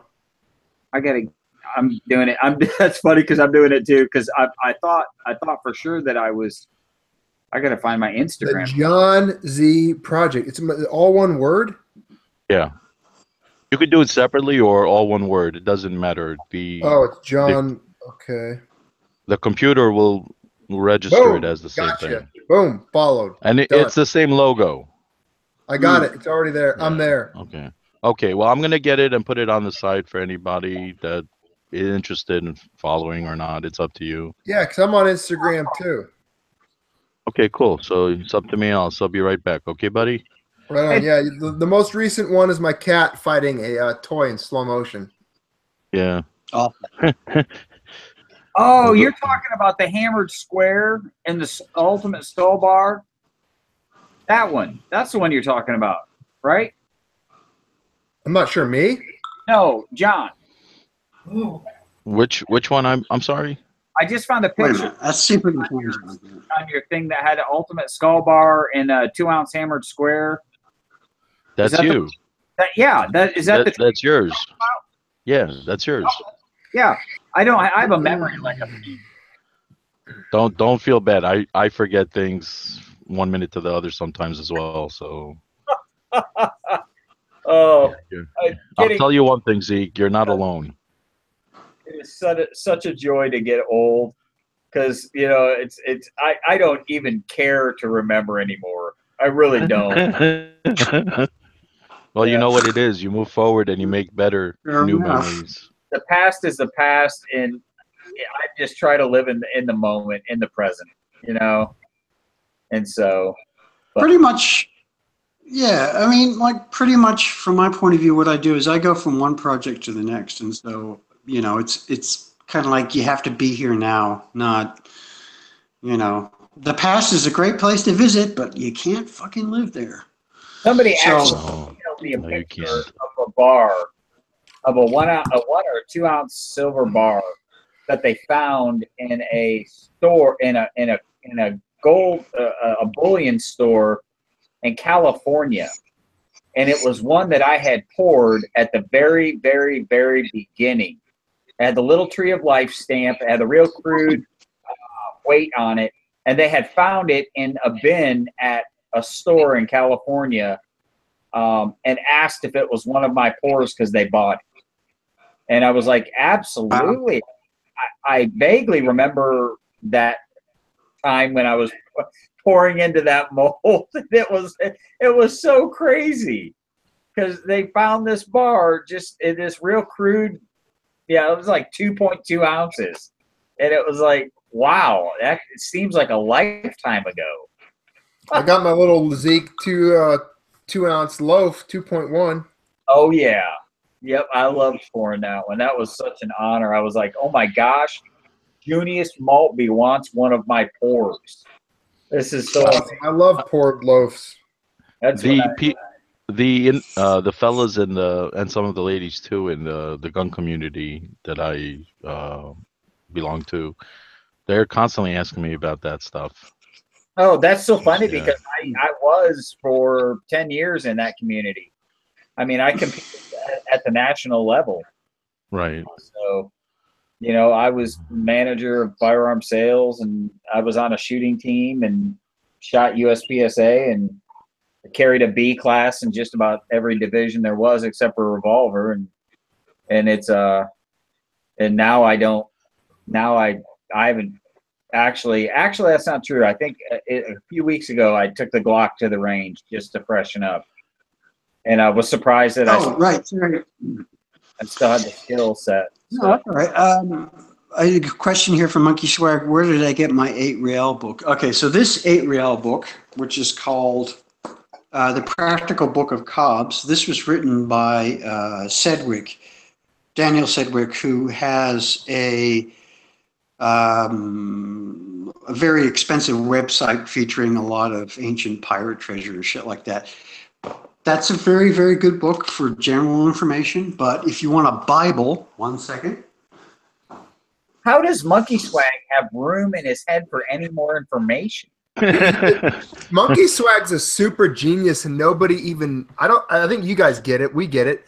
I see it. The guy's brilliant. I bet him. This I book bet is him. called I want to see Monkey book is Swag go called on Jeopardy and Bob just clean up. Pieces of It and Treasure Coins. And this is a Bible as far as like collecting Spanish coins from the years 1536 to 1773. And it's written by the American Numismatic Society. This book Man, what a has great book. all the information you would ever want about, like, for example, all the major mints. Like, for example, let's make it an easy one. Let's go to the Mexico mint. Okay, so On this continent. here are some 8 real coins from 1724 made in the Mexico mint. It will explain who the assayers were. So, for example, if the assayer was like FM or something like that. Oh, here we go.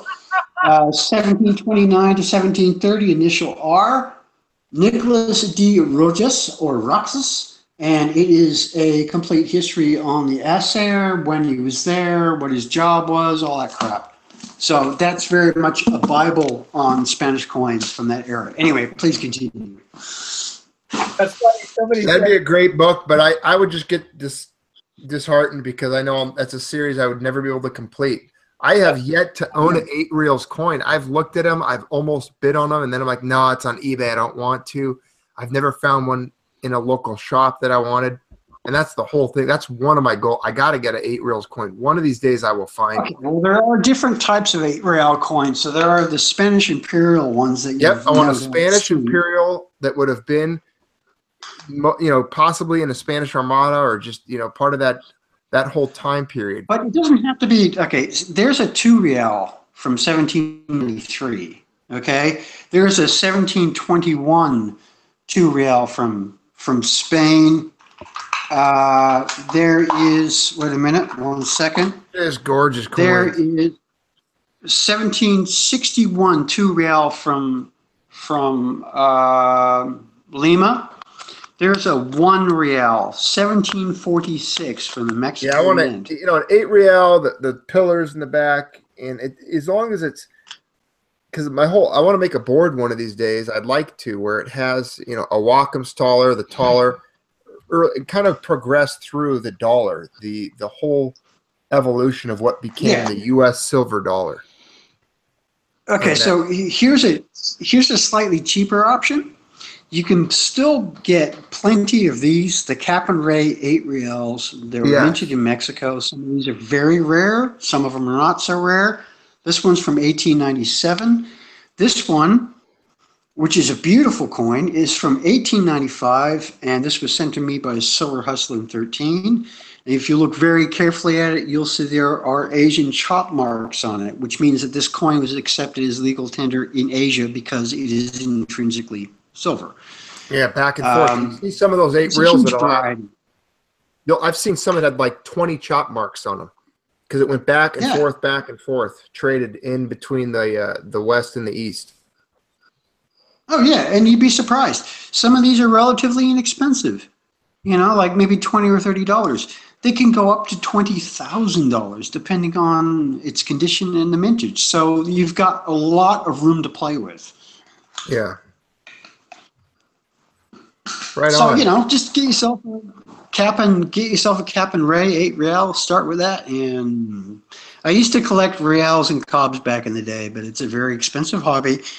And at one point, I had to sell them all, and now I'm kind of starting again. So, but I mean, look, it's a very intense and all-consuming hobby because you want to know, like, who was the assayer who did it?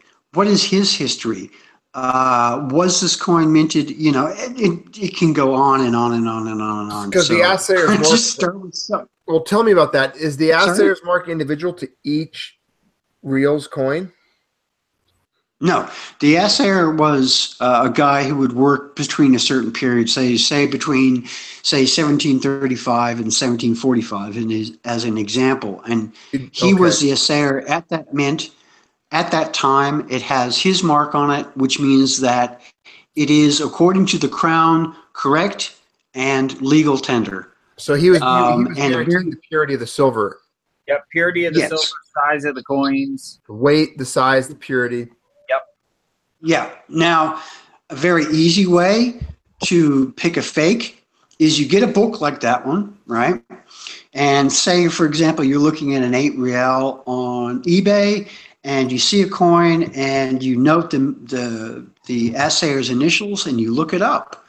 And lo and behold, if that assayer was not at that mint at that time, then that coin's a fake and you don't buy it. Nice. So, yeah, there's all kinds of things you have to learn.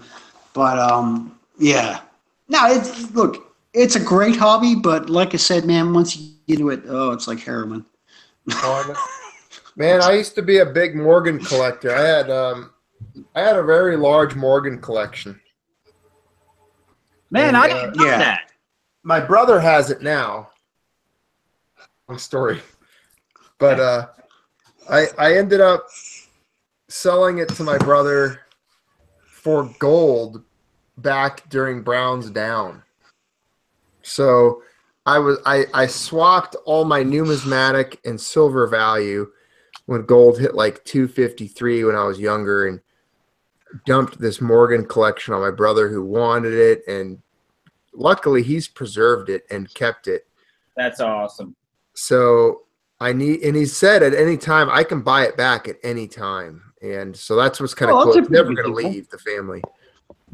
That's I'd like to get it back just to put it on video for people one day and be like, here's the first Morgans that I ever bought. That would And- be awesome.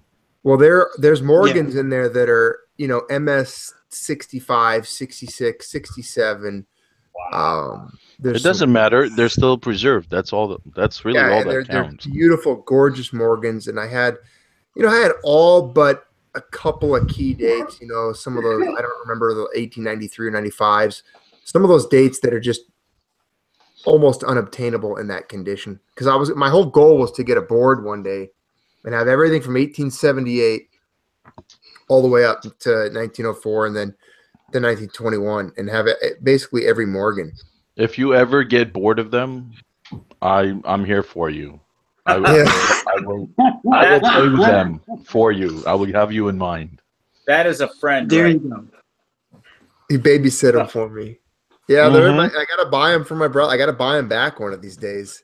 I told him, I was like, hey, what's the deal? How do we work this out? Do we look them all up? Do we red book them? How do we figure out the value on this? Because it's not just Morgans. He's got, I had some 1858 quarters and 1802 Seed and Liberty dollars. It was a pretty good collection of coins. It was a lot of my early numismatic stuff. And I got to this point where I was like, I felt disheartened that I was never going to be able to complete certain collections, that I couldn't obtain coins of a certain edition. And so I was like, you know what? This is out of my league. I can't be a numismatic coin collector. Right. And I kind of got so, I don't know, burnt out by it that I sold a lot of them to my brother, and then I bought just bullion gold for it. Yeah. Yeah, I totally understand that, because that's what's actually kept me from being a numismatic collector, because It's a rich man's hobby. Dude, I look at our cases at work and I see a $250 quarter. Wow. Yep, exactly. I go, there's What are you no gonna do with, yeah, exactly. Exactly. It doesn't even make financial sense for me. No, I look at it and I think of the weight in the metal value, and I'm like, I can't pay $250 for something that holds $5 worth of silver. Yeah. Yeah. The only way I can buy stuff like that is if I can hold on to it for a good 5 years and Yeah. a couple $100, then okay. I'll go get a coin that I like right now. Hold on. I really want a Gothic crown. A really, really nice Gothic crown is going to cost like $3,000. I want a Dominican peso, like the 30. It's like $900. What country is the Gothic crown? British. It's Victoria and Britain. It's a Boom, very here we young. go. I'm gonna whip one out. Okay, this isn't very often. I don't usually go off camera, but we're gonna go off camera real quick. So I got a Gothic round here for you. The Gothic crown. Here, hold on. I wanted to get one of the Florins. Can you see that coin right there? Hold on now. Tell me if you can see it. You know you're gonna make him slobber all over his keyboard, right? What is it? I can't really see it. I can see it now. Junie, it's on the big screen. I'm trying to get it down. I gotta get it to where you can see it, but I can't get it in front of there the it is. camera. Do you mind if I ask what you paid for it? It looks like it's probably like a $200 coin.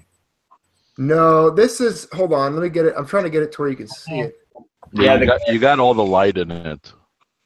Yeah, I gotta get the light blocked, huh? Yeah. It's There you usually go. computer. Let me see if can you see the face, the head there? Yeah.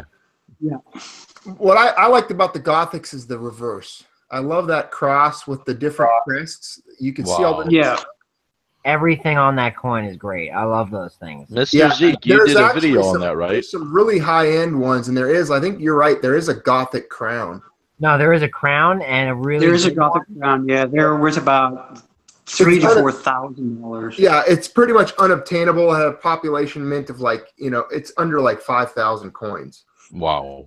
But, that's not bad. and every one that I've ever seen has been in superb condition. I've got a couple. I love British coinage. That's actually what got me back into numismatics. Is some subscribers here. I started getting into the British stuff, and these right here. This is my favorite. This is most likely my favorite silver coin now, other than an 8 reals. If you can see that. What's that? Can you see it on the screen?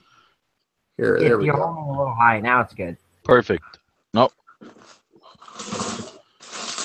Oh, you're not locked on the screen anymore. Okay, so that's a crown. That's an 1817 crown. Oh, this one's an 1819, but the 1817. Just the same- Junius, your camera went off.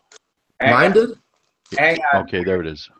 So the same year as the British sovereign, the first 1817 sovereigns came out, and you had, Saint George on the horse there slaying the dragon, and it's on the back of the crown piece.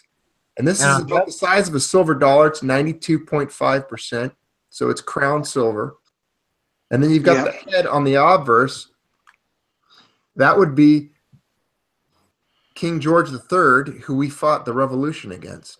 That's the psycho asshole. I have a shilling I got for $10, an 1816 shilling with that guy on it. And I started to look for the crowns. Let me show you my. Let me get my shilling out. I've got a shilling. That's underneath the my. really good ones start at like $300 for that crown that you have. Dude, I got this. Check this 1817 shilling out if you can. Can you see that? Oh man. That looks like it's better than mine. I got it for $10. So then the backs where you can really see the sharpness because the strike. If you can see, let me go move it. I got to get it centered. I have a lot of southern. I have 2 Southern Rhodesian shillings. Wow. I have a bunch of Southern Rhodesian coins. I like their coins. From a historian standpoint, that is just amazing. That's nice. That's just amazing. It's a really small coin, but what's incredible is what the detail of the strike. I think the British Mint, the Royal Mint, was far superior in their capabilities than we were at the time. At that time, yeah, they were. 37. I have this 37, 50% silver. That's the only crown I had. Everything else I have is like a florin or a shilling, and I have like a 2 to 3 pence from many different countries. I love that. That's a beautiful reverse on that coin. I've got one right here, right in front of me. I paid £19 for this, and that's like 26 US dollars. Yeah. Oh, I forgot. I had another shilling in here that was gorgeous. Wait, no. This is my 1817 shilling here also.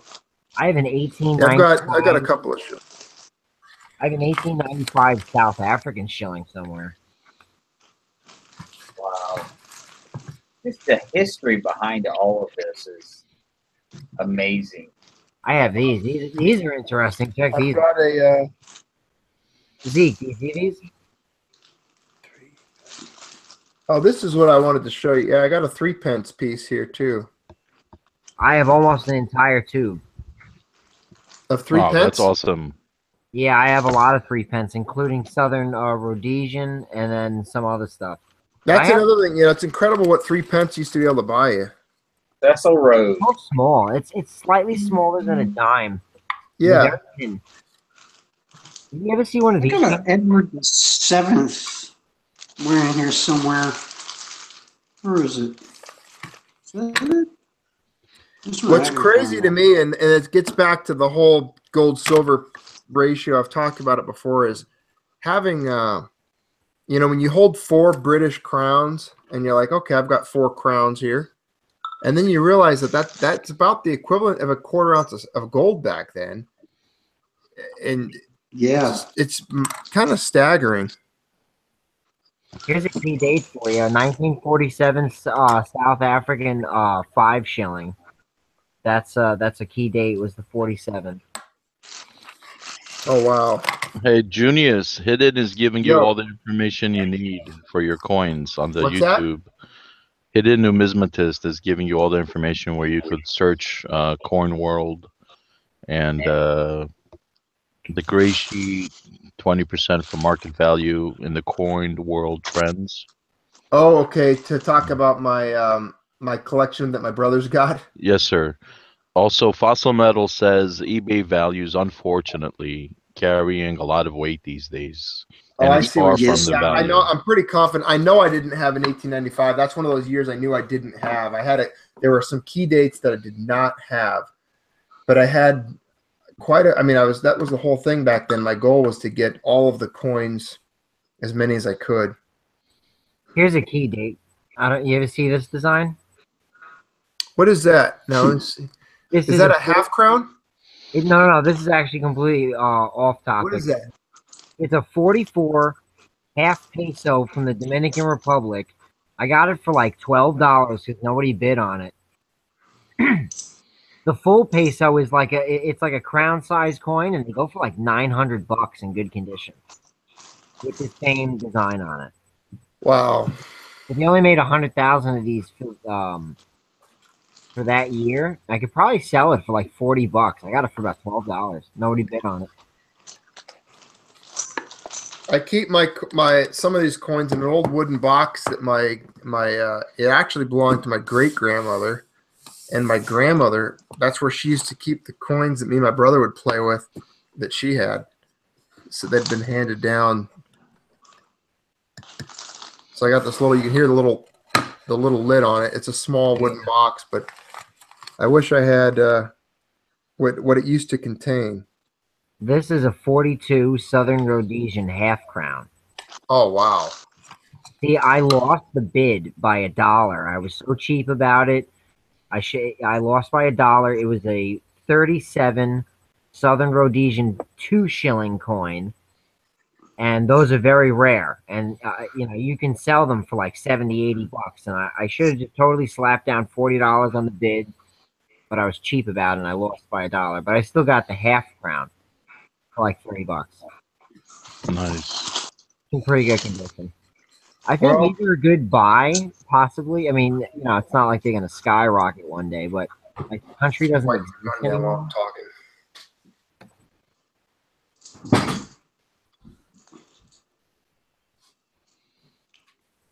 Somewhere in this bag is what is it? A British West African silver coin. Where is it? Oh, I really want to. It's a crown-sized coin from Italy when the Italians ruled Ethiopia, and really, Oh yeah, Ethiopian Eritrea, crown. and when they ruled Eritrea, actually, it's called a Tolero, and really nice ones are like $2,000-$3,000. Even a half crappy one is still like $400. Oh man, I hate to do it, guys. I gotta shut it down. I gotta go to bed. Gotta go to bed, but I Yeah. have more feelings and stuff. Medications kick in, and I get groggy. I Fair enough. feel you, brother. I do. Medication. Gotta love better living through chemicals. Well, feel better. Yeah, chemical. Feel better. Get some rest. Happy New Year to everybody. Lots of love to everyone. Be safe and definitely stay warm. It's been an absolute pleasure to have all of you guys on the chat tonight. It was Glad wonderful. to be here.